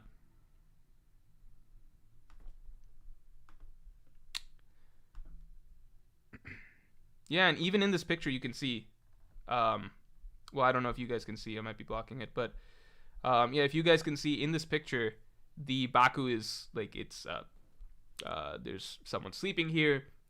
We can assume that it's eating its dreams, nightmares, whatever you want to say. So I like that. Eating nightmares is a cool idea too, because like that's actually kind of a good thing, right? You want it, you like, if you're having a nightmare, you would like to have that eaten, I would imagine. Would be preferable almost to then actually having to experience the nightmare, right? So let's put the Baku right here. Yeah, it just seems like you can't really fuck with the space too much here. You can tighten it up a little bit. Yeah. Yeah. Alright. Whatever. Okay.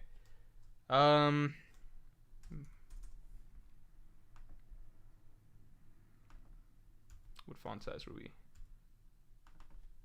Maybe we're 18.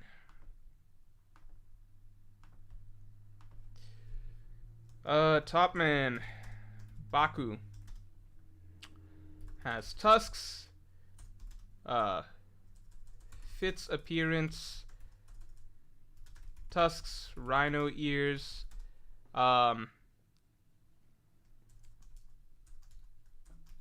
Cool ability. Eats nightmares. I think Baku seems very likely actually for top man. Alright, we're making progress here. This is actually pretty strong. Some strong arguments here. Alright, JP, thanks for the 5. New Peppo and Itsumade for Big Head and Bird Gorosei, respectively. I was looking at, what was the thing I was looking at? For Big Head, I was looking at, the funny thing. This thing. Gasha de Kuro. That's what I was looking at a second ago. But I'm down to take a look at New Peppo. Let's take a look at the New Peppo.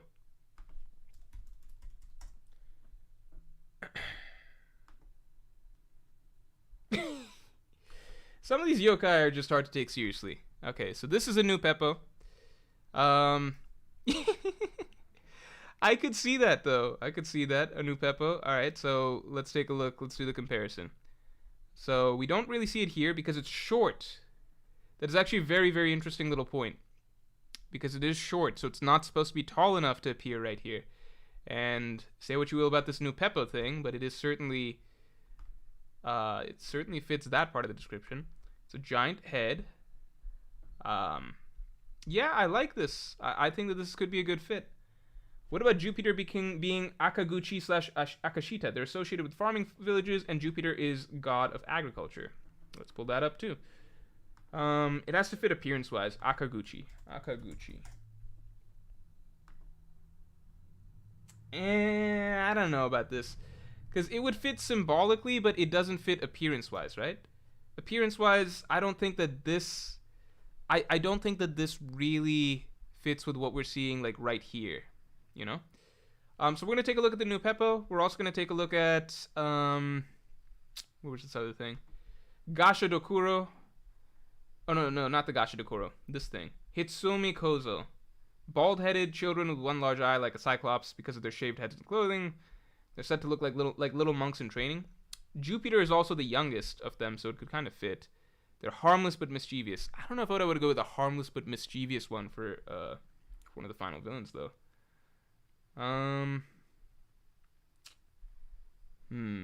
They tend to appear suddenly.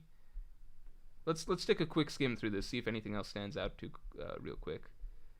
Also, if you see a giant bird type thing, because that would fit with the final Gorosei. Oni we essentially already kind of covered with Kaido, right? Like, these are certain things, we kind of saw this even with the teacher at Wano. Like, I know that they're not actually, like, a lot of this stuff is imagery that we've seen in Wano already, like Tengu, Oni, stuff like this. So I wonder if Oda would go straight up and recreate it in the form of Zoan fruits, or if he wants to go a little off the beaten path and do something different. Looks like a blobfish. Okay, so I'm okay. We're gonna look at the options in a second. Yeah, I like the new Peppo. We kind of covered the Baku. I like the new Peppo. Yeah, we're gonna weigh options. We can have multiple options for some of these. All right, I'm gonna go to the bathroom real quick, and then we'll figure this out. The gag Gorosei is here finally.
All right.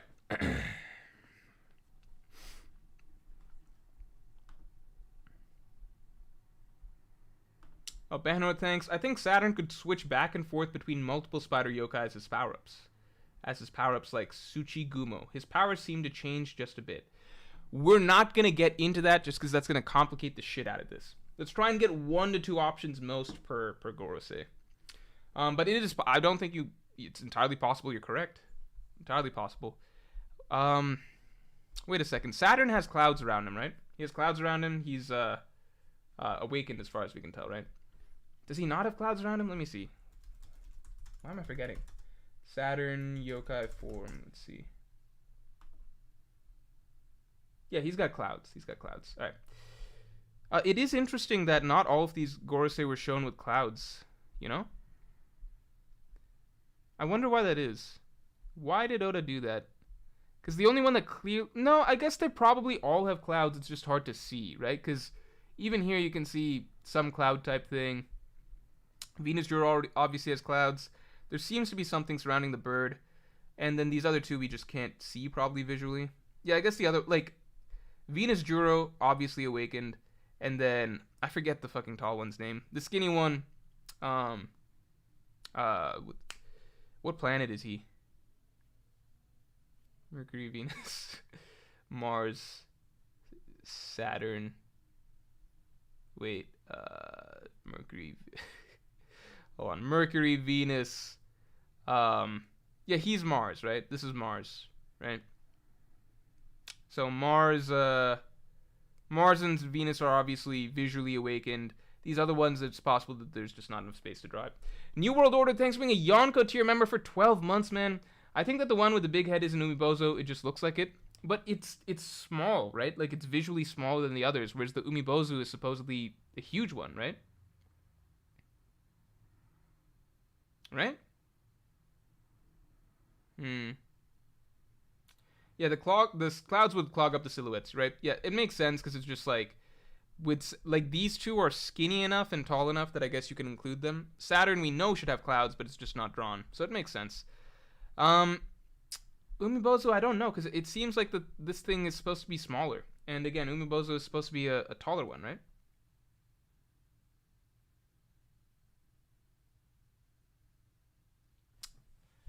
Goira Kujira is saying, look up Basan for Mars. Okay, we're going to try and figure out Jupiter first, but I'll pull up Basan in the meantime so I don't forget. Basan Yokai. Quick look seems like that's right. Let's do this first. Let's figure this one out first. What we think is best for Jupiter. I'm leaning towards this or this. Let's do some research into what their actual shtick is. I don't know how tightly Oda's trying to stick to appearance, but like it seems like this is a bit of a long neck. So maybe it wouldn't be the new Peppo. You know what I mean?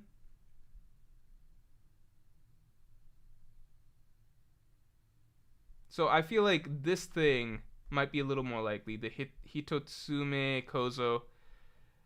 They're young in training. Jupiter could fall into that category. Let's look at new Peppo.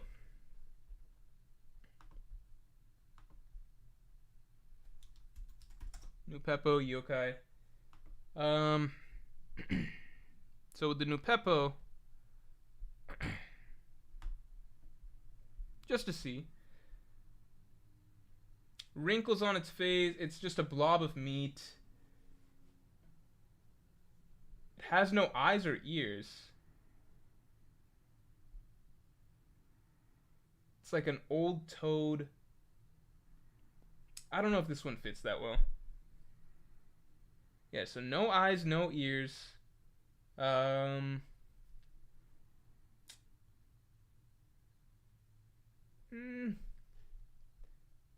There's nothing I'm reading here that kind of ties it to Jupiter in any way. How do we feel about the new Peppo versus this thing? Hitotsume Kozo. Hitotsume Kozo, all we know is that bald-headed, I could see that. Shaved heads, look like little monks in training. It does say it's more or less harmless, which seems maybe not that interesting for a Gorosei. They're mischievous, they appear suddenly. This one might not be too strong as either.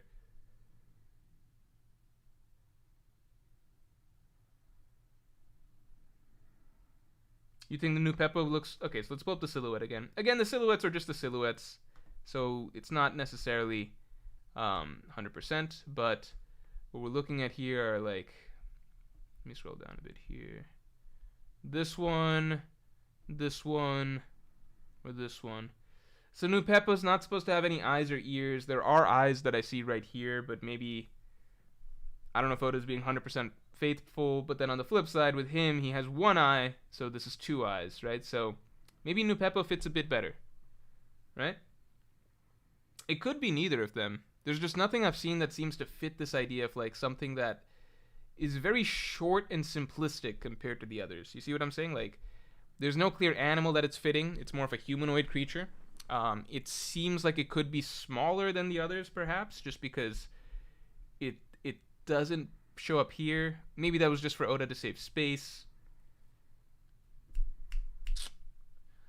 Okay, let's take a look at the idea of the Umibozu again. No, I don't know if it would be an Umibozu. I don't know. Hybrid form could have eyes, says BeatGamer99. That's also true. Okay, let's do a quick poll. Shirime? Let's take a look at Shirime. Someone brought up Shirime. Who brought up Shirime? Gabriel Rodriguez said Shirime. Oh, no. Who said Shirime? Harshil says Shirime. Then we have Akaguchi.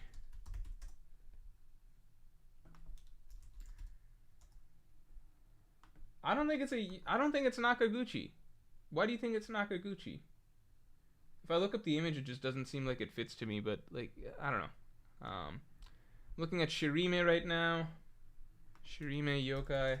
Let's see. Alright, I can't pull this up on stream. This feels almost... You guys could look up the Shirime yourself. But, I can't pull this up on stream. I don't think. Gyochu. Let's see Gyochu. I'm looking at ideas right now. Gyochu, I'm gonna say no. It seems like it's supposed to have a spiky head. Which this thing doesn't. As far as we can tell. Maybe it's an Umibozu. Maybe it is an Umibozu.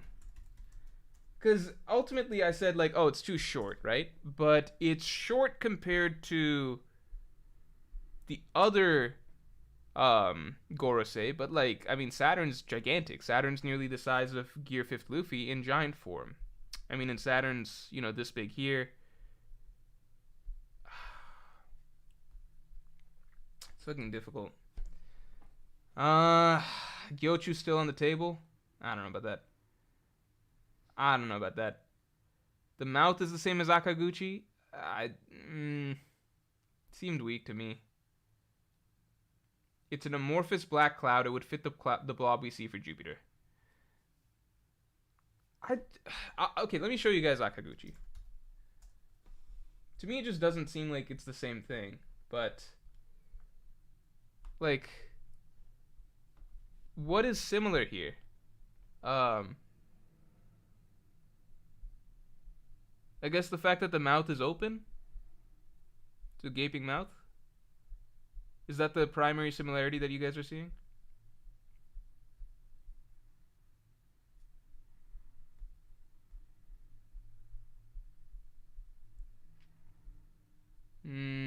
What is this thing? This looks like an Ushioni.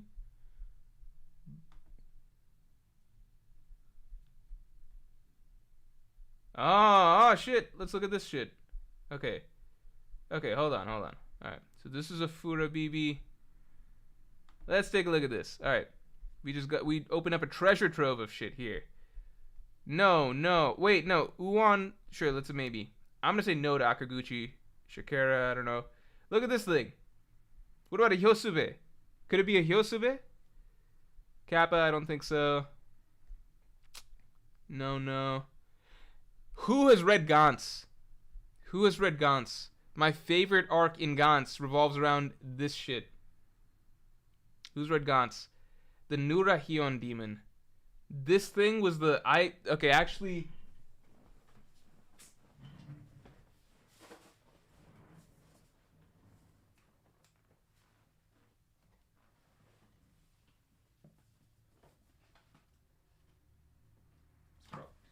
Here.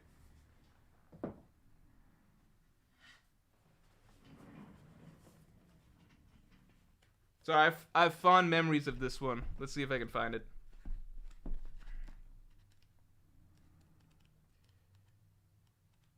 Don't want to get demonetized. There's a lot of shit I could show from Gantz that would get me demonetized. Where's this shit? Where's this thing? Hello? Come on.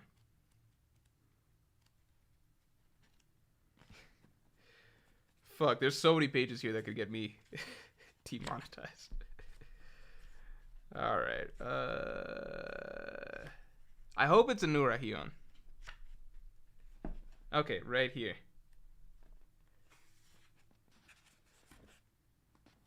Yeah, you see this thing? You guys see this? I don't know if the camera's focusing properly. You see this guy? Yeah. That guy took the rest of this omnibus. This is not a singular volume. This is an omnibus. That guy took the rest of this omnibus and a good chunk of omnibus, a good chunk of number 9 to kill. Okay? This fucker was quite the roller coaster.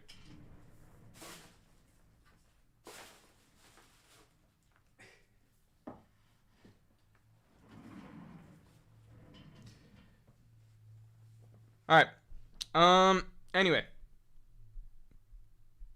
This dude was a fucking problem. I wonder what his actual lore abilities are, cause like, for those of you who don't know, in Gaunt's like what that is it's just based off of like it's supposed to be visually similar. It's not the same like lore and abilities and stuff. Oh no, it makes sense. He holds a special position within the ranks of the yokai as he's now seen to be the leader of them. That makes sense. That fits with what we were kind of getting with that arc.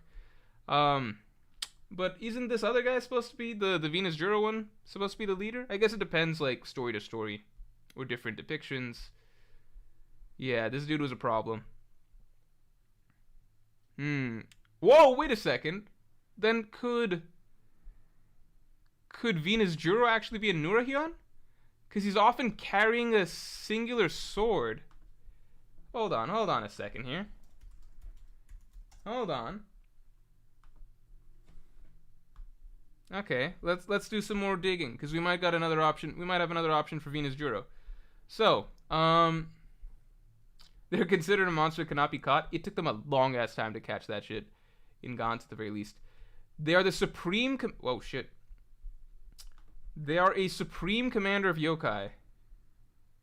Oh, but this has been determined to be simply a misinformed or common saying, as detailed in later section. Well, it's a common saying, so that's something. One of the yokai, bald old man, elongated head. Does Venus? I mean, Venus Juro is a bald old man. Often wearing a kimono or kasaya. Isn't that what's a kasaya? No, that's not really what Venus Juro. But like, I don't know. Maybe I'm just trying to make a square peg fit in a round hole. But I'm just curious. If he has a sword, I'm gonna shift over to, because like it's similar to the reasoning that we had for Venus Juro being a Mikoshi Nyoto, right? Like you can already see kind of a similarity in the reasoning, right? Let me see if he has a sword.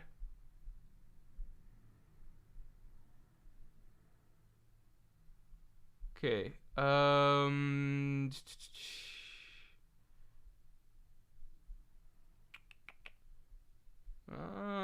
Is there anything about a sword? I don't see anything about a sword.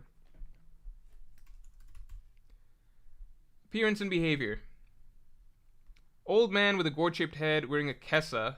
Don't know what the fuck that is now. Oh, I guess it's the same thing. Oh no. Yeah, same thing. Okay.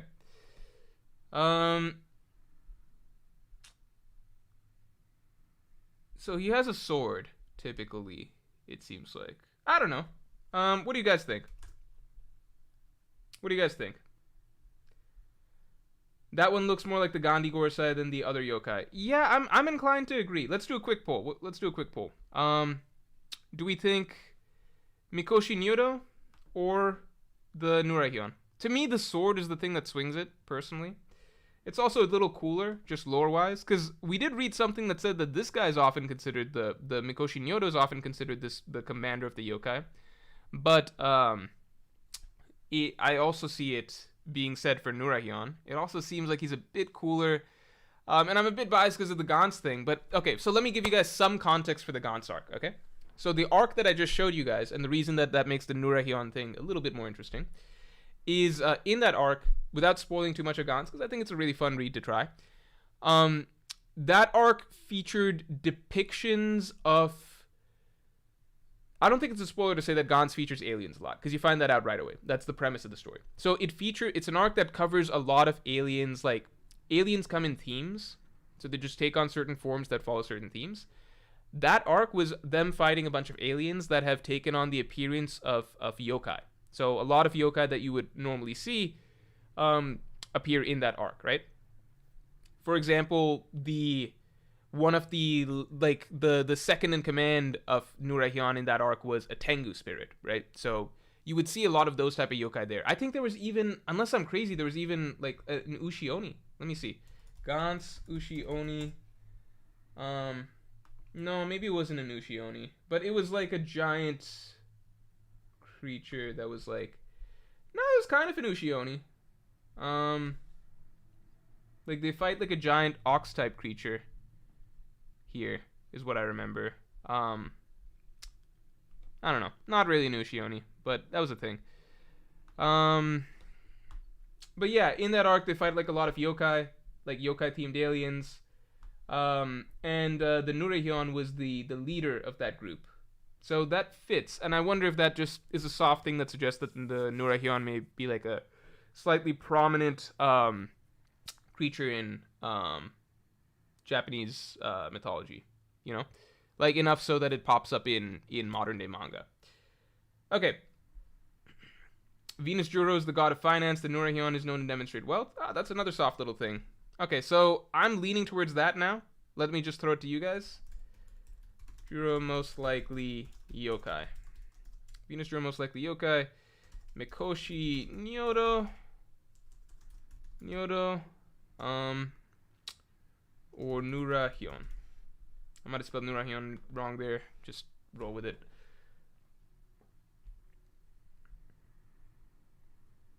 Yokai Gotes is the last yokai that kept transforming at the end, and the giant woman alien was Crazy Morj.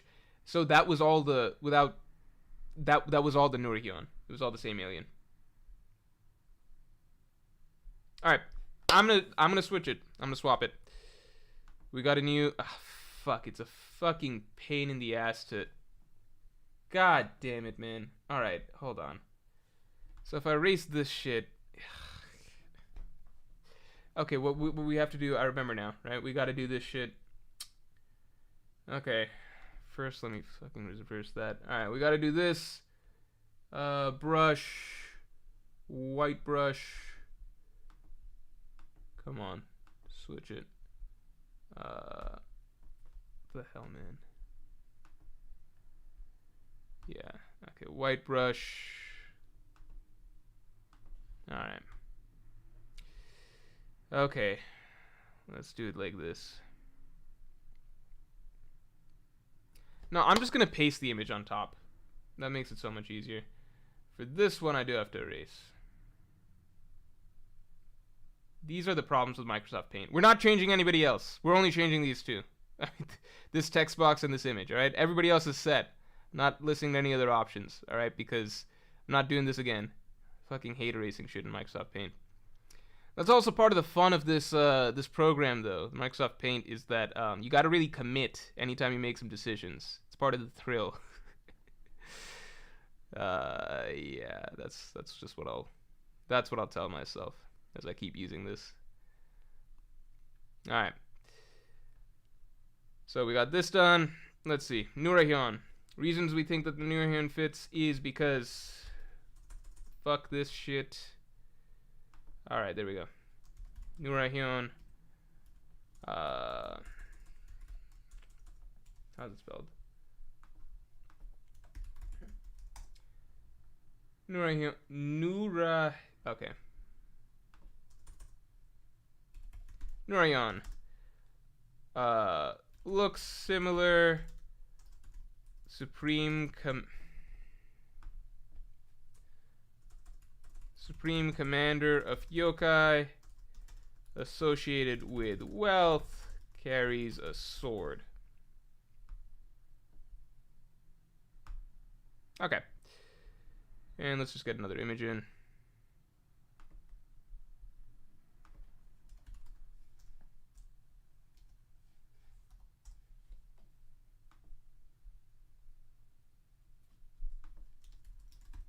This is already a manga about it. Is there a cooler image than this? I guess we roll with this. Let's just roll with this.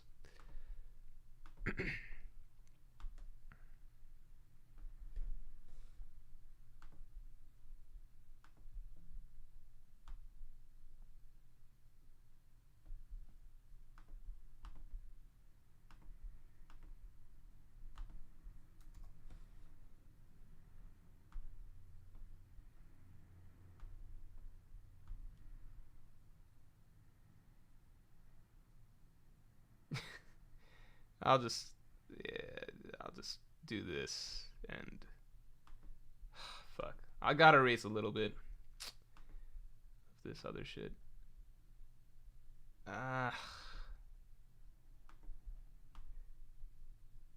Yeah, whatever. Doesn't need to be perfect. Alright. Alright, you guys get the idea. You guys get it. Alright. Okay, moving on. Back to this shit. This guy or the new Peppo. This is what we're at. Yeah, bald, sword, and money. Basically that. Okay. Tayante Black says, hold on, are we sure the other Gorosei are going to be yokais? No, not at all, but we'll just roll with it. It also helps that, like, sort of visually like, they're all mythical Zoans. We're just basing off what we know off of Saturn. It's like, okay, they might all be yokai. Let's see. Okay. Alright. Do we think it's, the new Peppo, or do we think it's this guy? I think it can't be this guy just because of the single eye. But again, hybrid form, maybe. I think more people were saying new Peppo. So is there anything else? Someone saying Kodama for Jupiter? What's a Kodama? Oh! This is from Princess Mononoke. I like this. Look at this shit. Look at this. But the thing is, it's only in Mononoke that it looks like this. This is specifically from Mononoke, unless I'm crazy, right? This is Mononoke. Everywhere else it doesn't look like that. Everywhere else it looks more like a ghost. And then here, like, this is a yoke. This is Mononoke. This is from one anime movie. All right, this is Princess Mononoke. Everywhere else they look different. I'm gonna say no for this, unless Oda is so inspired by Mononoke that he copied that. Everywhere else it seems like it looks different. So I'm gonna say no.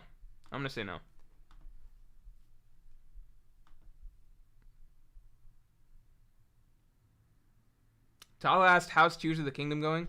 I fucking love Tears of the Kingdom. I could talk about that for an hour. I love this game so much. I think there's not as much positive buzz about Tears of the Kingdom because, like, I kind of got opinions on I kind of understand from seeing what other people are saying, which is that, like, if you've already played Breath of the Wild, then yeah, Tears of the Kingdom, it adds a lot, but you've already experienced that map, that world, most of, like, the fun mechanics, like the RPG mechanics, etc. Tears of the Kingdom just takes that and adds a layer of, like, here's more to do, here's new mechanics, here's more places to explore, but it's never going to feel like the same as Breath of the Wild for the first time. For me, this is like I'm getting to play Breath of the Wild for the first time, but like a better version than everybody else who played Breath of the Wild for the first time. So I love this game. It is amazing to me. I think, unfortunately, it's just like, if you've already played Breath of the Wild, you can probably appreciate how good this game is, but I imagine it didn't do enough to, like, fix some of the things that you felt were missing for Breath of the Wild. For me, it's just like, yeah, there's some stuff that from other Zelda games that this one doesn't have, but, like, I'm just so overwhelmed by how much more there is, how fresh it is, like, how much more there is to do, the freedom, the new gameplay mechanics, all of this stuff. Like, I'm not getting bored playing this at all. I just want to explore everything, see everything, do everything. Yeah. I also think that there's other people who probably didn't play Breath of the Wild, but are playing Tears of the Kingdom for the first time, like me. And, like, I feel like a lot of them also probably may not like the game as much, because I feel like people who skipped Breath of the Wild but decided to try Tears of the Kingdom, I imagine a lot of them just inherently were not interested as much in, like, an open world Zelda and, like, the things that game had to offer. So, like, it's already not the type of person that will really enjoy Tears of the Kingdom. I wasn't one of those type of people. I really wanted to play Breath of the Wild when it first came out. I was open to that style of Zelda. I just couldn't because I was just not in a phase in my life where, like, I could be sitting down and, like, playing a video game, like, for any extended period of time. So, yeah, for me, just really, really happy. I'm happy I skipped Breath of the Wild because I get to experience this, like, completely fresh, open eyes. All of it is new to me. And, yeah, I'm basically getting to play a better version of Breath of the Wild for the first time, with no prior experience than everybody else who first got to play it in 2017 or whatever. Banwood, thanks a lot. We're not fully gonna get into it today, of course, but what do you think God's Knight's abilities are gonna be like? Oh shit, man, I've totally forgotten about God's Knights and what their abilities are gonna be. Like, I've literally not speculated at all. I mean, I feel like Figarland Garling, I feel like he's just gonna be a really strong swordsman.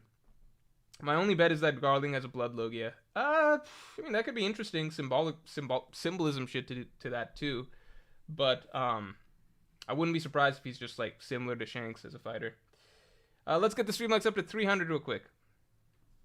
Tala's asking, how is it compared to the Souls games for you in terms of enjoyment? I think so far I enjoy, like, yeah, I enjoy Tears of the Kingdom more. I did not go into it thinking that would be possible. How do I say this? Like ultimately with Tears of the Kingdom being an open world game, the highs of playing it are simply not going to be the same as Souls games like Dark Souls 3, Sekiro, right? Because those are very carefully curated, like the boss fights, etc. Like it's very structured, you know? Like, I mean, there's exploration and stuff, especially in Dark Souls 1, but, you know, the highs of that game, like, the peaks of the game are, like, generally combat-based, and, like, Tears of the Kingdom isn't going to have that. I've realized, like, just over time, the amount I think it's just ultimately, like, the sheer quantity of content that just keeps me engaged. Like, I'm not getting bored, and I'm just so happy to go into that game to relax. It's so, like, you just the freedom of being able to see anywhere, go anywhere, always something that's catching my eye. It's just a really, really magical pastime. I would call it that. Whereas, like, something like Sekiro, Dark Souls 3, you're not going to relax playing those games, you know? I still, like, I fully understand people who prefer those games because, like, they're phenomenal games. I'm just being honest with myself because, like, I was kind of just like, I think I'm not going to be able to find games that top these games for me. Like, I tried God of War, I told you guys, and it just, after a little bit, I was like, I feel like there's a huge gap for me in terms of enjoyment between the Souls games I played and then Dark Souls, and then God of War, right? For me, with Tears of the Kingdom, just, like, the beauty of the world, the art style, just the relaxation factor is just, it feels like literally, like, endless, peaceful, mental relaxation, basically. I do think that part of it is I also just really like the open world aspect. I think I'll really, which I initially I thought I wouldn't. I think I would not be surprised if I ended up, like, Elden Ring ended up being my favorite game once I try Elden Ring. So I'm like, if I like Tears of the Kingdom this much, then maybe I'll just like Elden Ring even more. I don't know. That's where I'm at right now. I didn't think Tears of the Kingdom would be even my favorite Zelda, you know? Like, I thought I'd always have Majora's Mask as my favorite Zelda. So I definitely didn't think it would pass up, like, Dark Souls 1, Dark Souls 3, and Sekiro for me. But for me, like, right now, if I'm just being honest with myself, I'm like, yeah, like, I've just been playing this game for, like, over a month now. And, like, I'm nowhere close to being done with it. And I'm still just happy to keep going back and keep going back. So I think just in terms of, like, let's say my enjoyment of playing all 4 of these games is, like, similar. Like, Dark Souls 3, Sekiro, Tears of the Kingdom. Let's say my enjoyment is similar. And even, like, the peak experiences in those games is higher. Just because of the combat. But, I still really enjoy Tears of the Kingdom. And I've been playing it for so long. And there's still so much more to enjoy. At a certain point, you kind of just got to give it up and be like, yeah, just for sheer volume of enjoyable content, like, this is the game I find myself most immersed in over time. Anyway, I feel like I'll have a similar experience with Elden Ring. Philly, thanks for being a Yonko tier member for 2 months. You're gonna love Elden Ring. Map feels inspired by Breath of the Wild, but Souls at its core. I think that'll be my favorite. Because just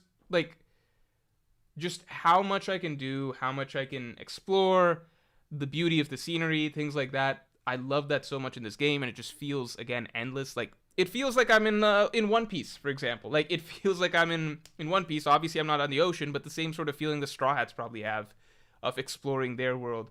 That's what I'm getting right now. And again, the visuals are just beautiful. I think I'll get all that in Elden Ring, but then combined with the Souls action and Souls bosses and stuff like that, which would just be, for me, in my limited gaming experience, having only really played two franchises, for me, I imagine that'll be probably make for my favorite game.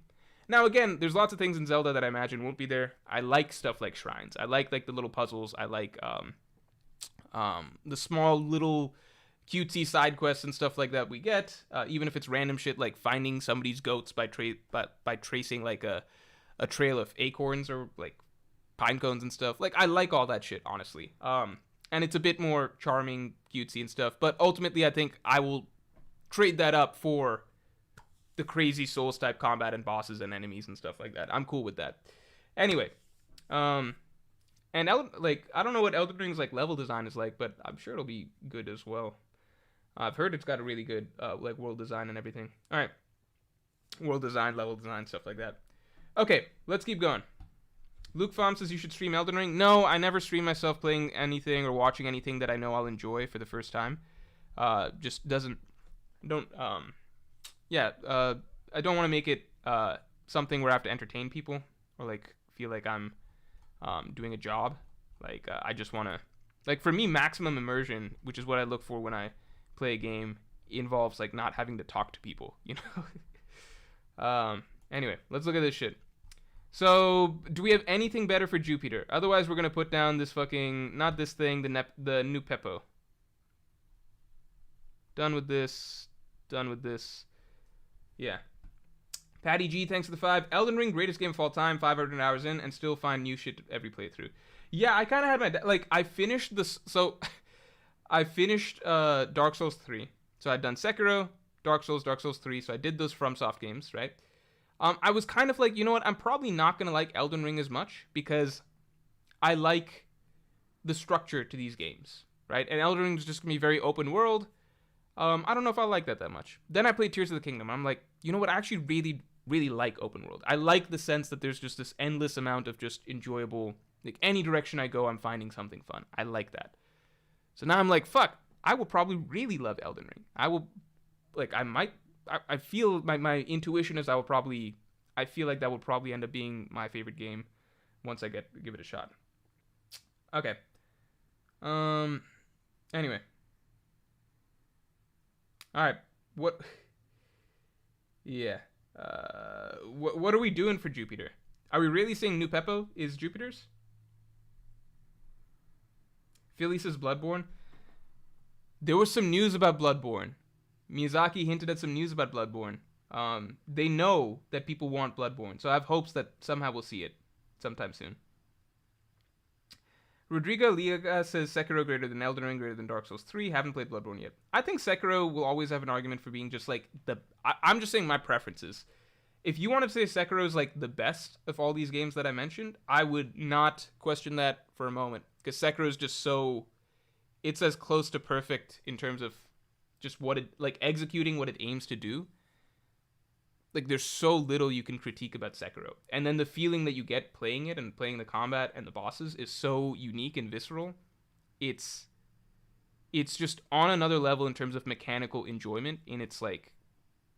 In its boss encounters, in my opinion. But I don't have it number one in my personal preferences just because there's more stuff that also adds into what I ultimately enjoy. Dark Souls 3 has more theatrical bosses. I find the lore more interesting. I find the visuals and imagery more interesting. I enjoy some of the RPG elements, stuff like that, you know? So while I'd say Sekiro is like a more of a flawless game than anything else, and it's just so... nothing else does what Sekiro does. And you could easily argue that it's the best game, you know? Other games just offer more things, I feel, you know? Alright. Alioto5, thanks for the 2. Vegapunk's body's dead, but his brain, Punk Records, isn't. Punk Records, I do wonder how it's going to come into play here. I really, really do. Also, I'm going to check if TCB emailed me back. He did email. Okay, hold on. Okay, so I can show you guys... I'm not doxing or anything like that. I'm pretty sure here, because it doesn't show his actual email. TCB, I'm sharing stuff on stream. Alright? I don't think that this... Yeah, this should be perfectly fine. Okay. TCB just email... Yeah, you can't see their email or anything like that. Yeah, everything is fine. Voluntary takedown. As safety measures, chapters will be business as usual. TCB, if you're on stream, I've just shared your news to the stream. So... Good news, everybody. We're celebrating. Chapter's coming out on Thursday, I would imagine. So I think we're all good.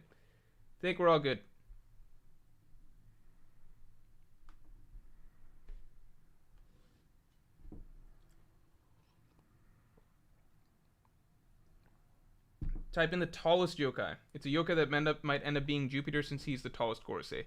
The problem is that Jupiter seemed like the shortest in this... in the image that we got. So I don't know if that would fit.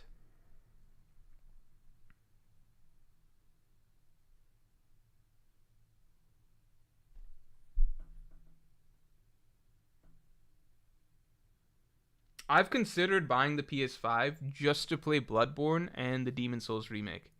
That's how bad it's gotten. Because I was like, well, I could buy the PS4, but then it's like, that's a waste, though. Why buy the PS4 just for that? At that point, just get a PS5 and you can probably play some more games. So I don't know. I'll think about it. Because I really don't play, like, you guys, I don't play video games too often. So it's just, it's in the franchises that I like, that I really like games. I will try Baldur's Gate 3 at some point. So I'll step outside my comfort zone at some point, but, you know. Alright, I'm going to say the new Peppo. I'm going to go ahead and say the new Peppo for Gorosei Jupiter. Do we have anything else? Anything else? Hanzaki? Let's check out a Hanzaki.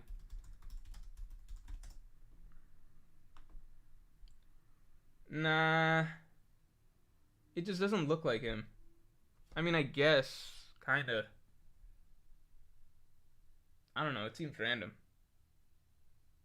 But, I mean, I guess maybe I'm reading too much into this thing. You know, like, this tells us very little. So the Hanzaki is a giant salamander type creature. It could be that. I don't know. I might be reading too much into just the way it looks here. But we don't have much to go off of, you know? Ellis has played God of War. I did try God of War 2018. I tried it for a little bit. I did not enjoy it. Yeah.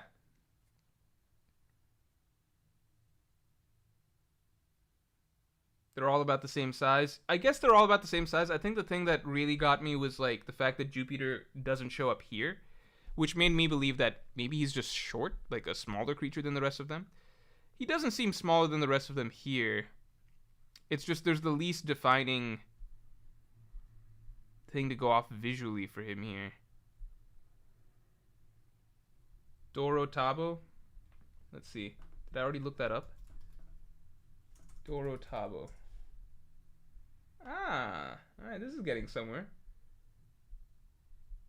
Okay. Okay.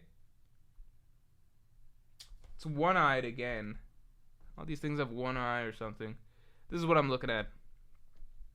Dorotabo. Okay, it fits with agriculture because they are in unused, overgrown fields. They're transformed ghosts of old men who toiled hard. Okay, so it fits with agriculture. I'm liking this. We don't see their fingers. They are one-eyed, but again, maybe it's hybrid form that we saw there. Spirit of vengeance and rage. Angry at the ignorance and greed that now shame its life's work. So some people have speculated that Jupiter might even be a traitor, and this would kind of fit that. Anger at ignorance and greed that now shame its life's work. I think that could fit. You know what? I like it. And for the sake of progress, I'm going to roll with the Dorotabo. Let's look at some more images of this guy. Anything else?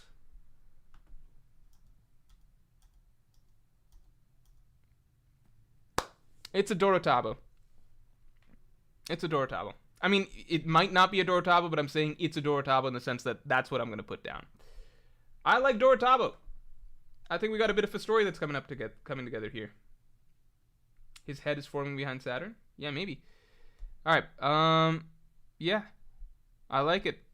I'm going to actually use this image, even though it's like not a... It fits kind of what we saw closely a little bit the best, so I'm going to use this one. Alright.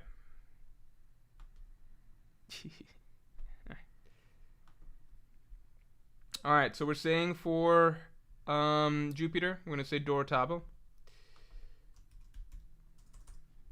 Fuck this.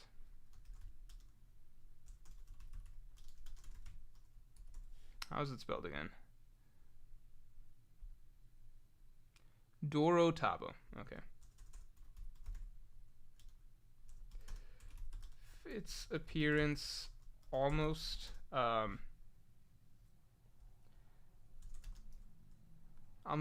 leave out the one-eye thing. Associated with fields, agriculture, might fit betrayal storyline because hates ignorance / greed. Okay, so we got something there.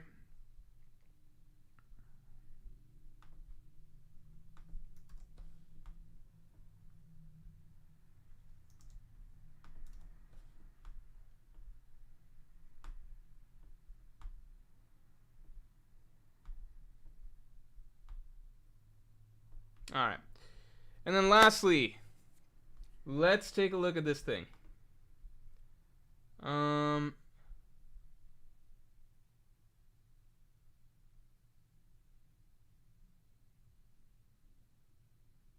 Isn't this just Caribou? Yeah, the Basan. The Basan. So this is what was suggested for what's his face? The Mars. I'm thinking Basan just fits.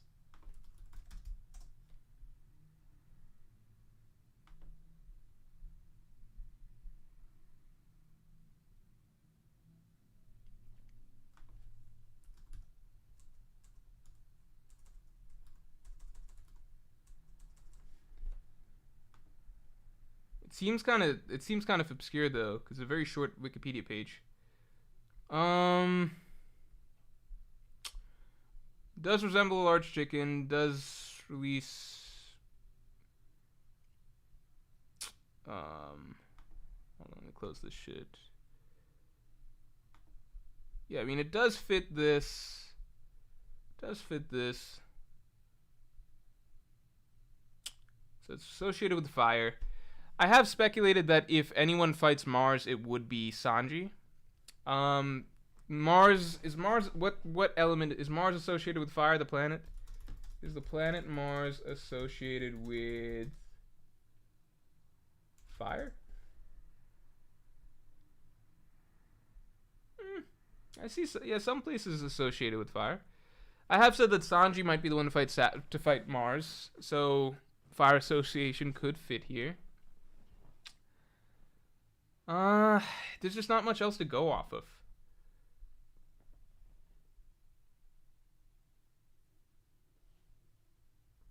Gunner455 asking Morj, is there a difference between Patreon and YouTube perks for Pirate King tier? So I explained this a little bit earlier in the stream. There are mild differences just to balance out. So it's the same thing in that the main thing is like everybody gets access to the weekly Yonko podcast, everybody gets access to the same Pirate King tier podcast. So if you submit through Patreon or you submit through the YouTube member, the YouTube post or whatever, all of it is brought together. The questions are all pulled together, and then I answer those for the podcast. So everyone's getting the same Pirate King tier podcast, and you still get access to all the weekly Yonko podcasts, which are all exactly the same. Right? There is a slight difference because Pirate King members here, YouTube members get. You know, you can go into chat and you get like emotes and badges and stuff like that. I'm like, okay, let me do something to balance out for patrons. So Pirate King patrons, if you watch any of my chapter reviews, there's a Voice of the People segment that I do at the end. So for that, I'll always look at the top comments from patrons, Pirate King patrons for the chapter. And I'll select the top 1 or 2 comments, basically, and talk about those in the chapter review at the very end of it as well. Okay. So Suzaku... I'm seeing Suzaku. Let's see.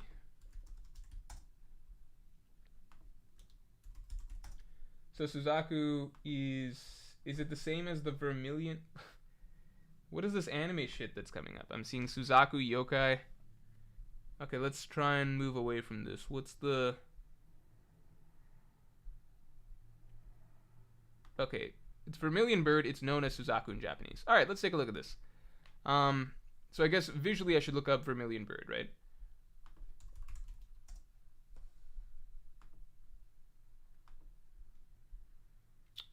Okay, so this could fit. We get that this could fit. Let's see the description.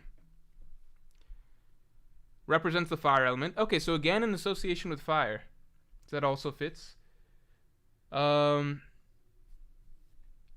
Fits so far. Legendary ruler of birds. What's Mars's shtick again? What's he the godhead of? Saturn is science. Venus is wealth. Jupiter is agriculture. Is Mars war? Godhead of Mars, One Piece.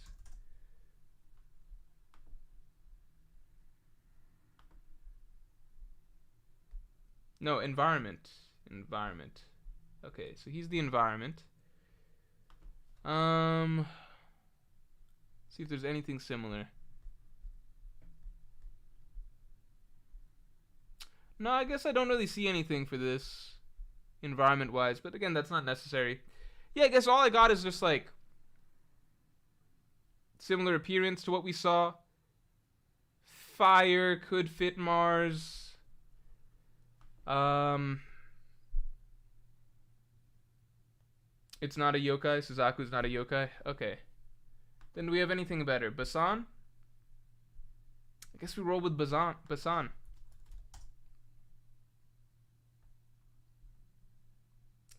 Yaobi Kuni yokai is Emu. Again, we're not going to do Emu for this, but for the sake of science, I'll take a look. Yaobi Kuni.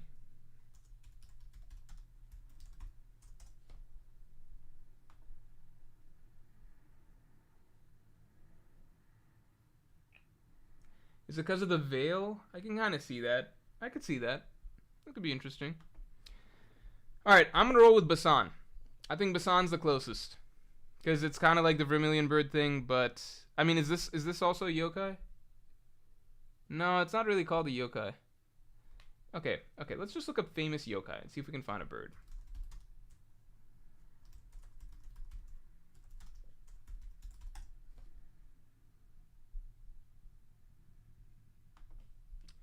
What is a yokai?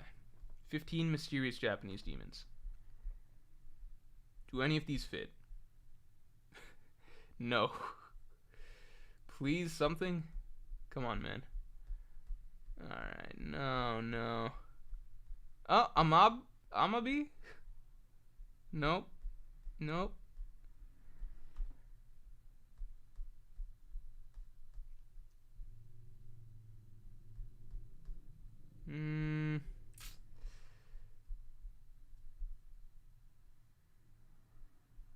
Nah. Does anyone know a bird? Let's just look up bird yokai.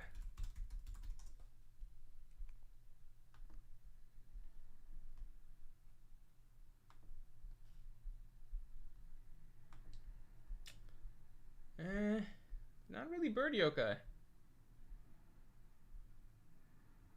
Not really a bird yokai. Yatagarasu yokai? I don't know if that's a yokai. Anyone got anything?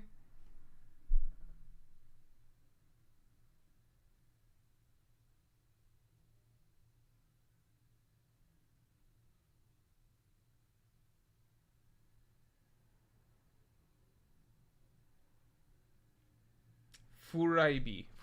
Okay, let's take a look. It sounds like Basan is a yokai.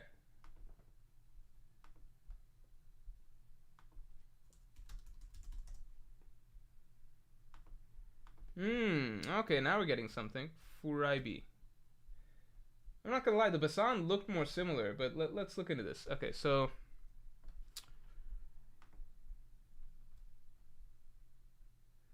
I don't think it's a Tengu. It didn't look like a Tengu. Tengus don't have that type of face. Okay. Birds with a dog-like face. Ah, shit. That doesn't really fit either. I think Basan still fits. It's still fire. There's just it seems like there's a common trend for birds to be associated with fire. I mean, in many cultures, Phoenix, we've gone through 3 different fire birds. Oh! You guys know what this is now. Because, the face on this one is reminiscent of Garuda in Hindu mythology. You're welcome for me teaching you that earlier. Okay, so it seems in different stories, it has different faces. So the one in Gazu Hyaki Yagyo, it looks more like Garuda, which is a traditional type bird. Or at least visually face-wise. Okay, so not much to work with here. Do you have anything environment-based? Nah, nothing really. Itsumade? Okay. Itsumade, let's take a look. Itsumade. I still think we're gonna roll with Basan as the most likely, but let's take a look. Look, most likely so far. Maybe this one is the kicker. Okay, I'm seeing... Ah, yeah, here, now we're getting somewhere. Look at that. Okay. Let's read about this one. I like this. Alright. So the Itsumade, eerie bird, featured in the Japanese collection of yokai pictures. An epidemic illness was causing deaths. The master pharaohs shot down. Human-like face, curved beak. Snake-like body. Snake-like body, I like that. Let's take a look at our reference material. I could kind of see that.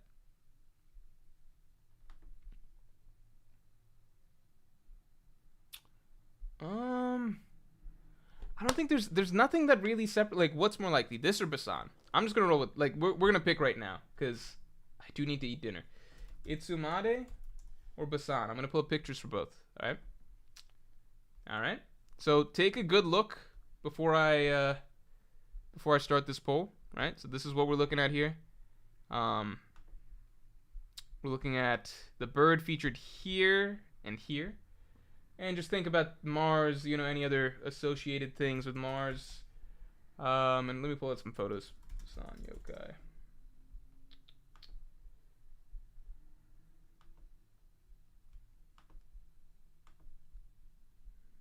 Alright. Okay, for both of them, I tried to find the two that seem most similar. Okay, you guys drink it in, take a good look. Take a good look. Alright. And now we're gonna move these two over. So we got this over here. We got this over here. Alright. You guys can see kind of.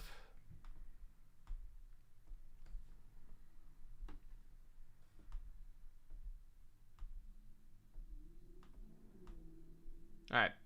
These are our two options for this guy. Alright. So drink this in for a moment. Think about it. Think for a moment. Alright. Who do we think is more likely for Mars? This one, lore-wise, this has got some shit to do with... I've already forgotten. Fire or something like that. This one is like a eerie bird that appears at night or something. Not much to go off lore-wise for either of these two. But that's what we got. Alright. So this is the Itsumade, and this is the Basan. Alright. We're going to vote. Mars. Itsumade, Basan.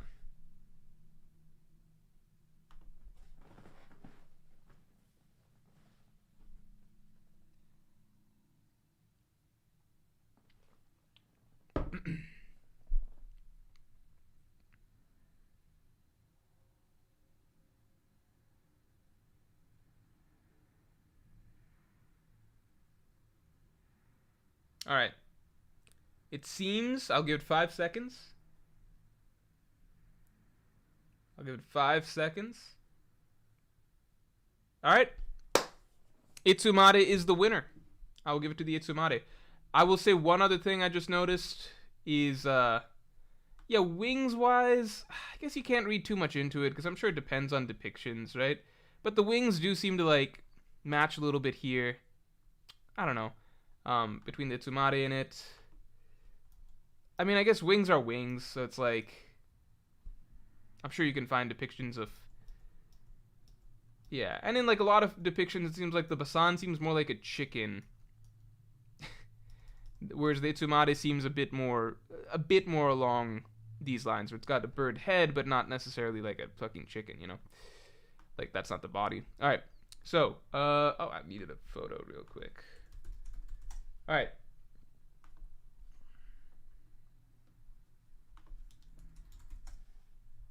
So we got a pretty good... I mean, it's not the best.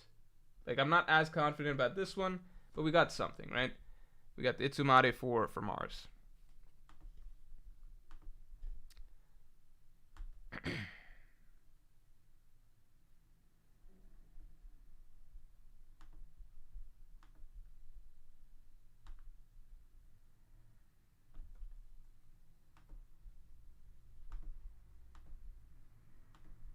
Alright.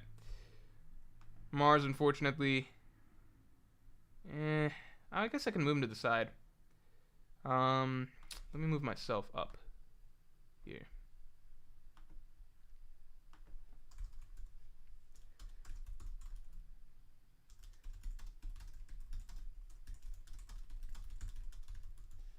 All right.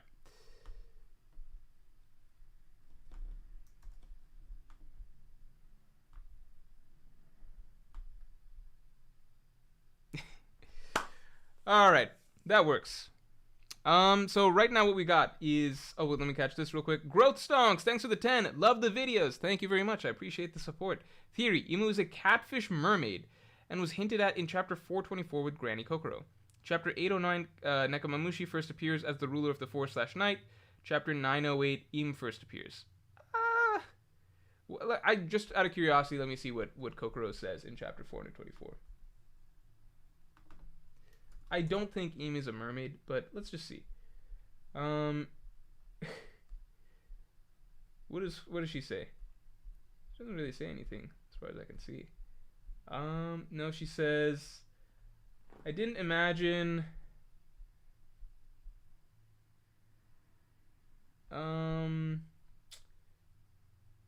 She's a mermaid. She's a whitefish mermaid, she says. Mermaid's tails split. Okay, so you're saying that he just looks like his legs are together, like he looks like a normal human because he's an adult person. I get that, but I don't know if there's a lot of evidence to suggest that he would be a mermaid, you know? Cat Nekamamushi. Like, the thing is that I don't think that's likely because we know that Imu is part of the Nerona family, which is like a family that goes way back, and I imagine that they weren't mermaids, right? Like, the celestial dragons all have to be the same race, like humans, for it to fit with them having the mentality that they as celestial dragons are like all, like, I don't think you would have any diversity among them, you know? Alright, guys. So, it looks like what we've got right now is basically Saturn, Ushioni. That seems like most people are on board with that, right? Venus Juro with Nurahion, I like that quite a bit. It fits in a lot of ways. Topman as Baku, I also feel like that fits quite a bit. Just appearance-wise, it fits everything. Nurahion, I think, is pretty spot on. I think that that's got a really good shot of being correct just because the significance, Supreme Commander of Yokai, associated with wealth, and it's the only yokai that we've read about that carries a sword. Plus the appearance, obviously, of being a bald man that wears a kind of kimono type thing. So Venus Juro and Topman, I think, and Baku fits Topman's appearance really well. I think those are strong.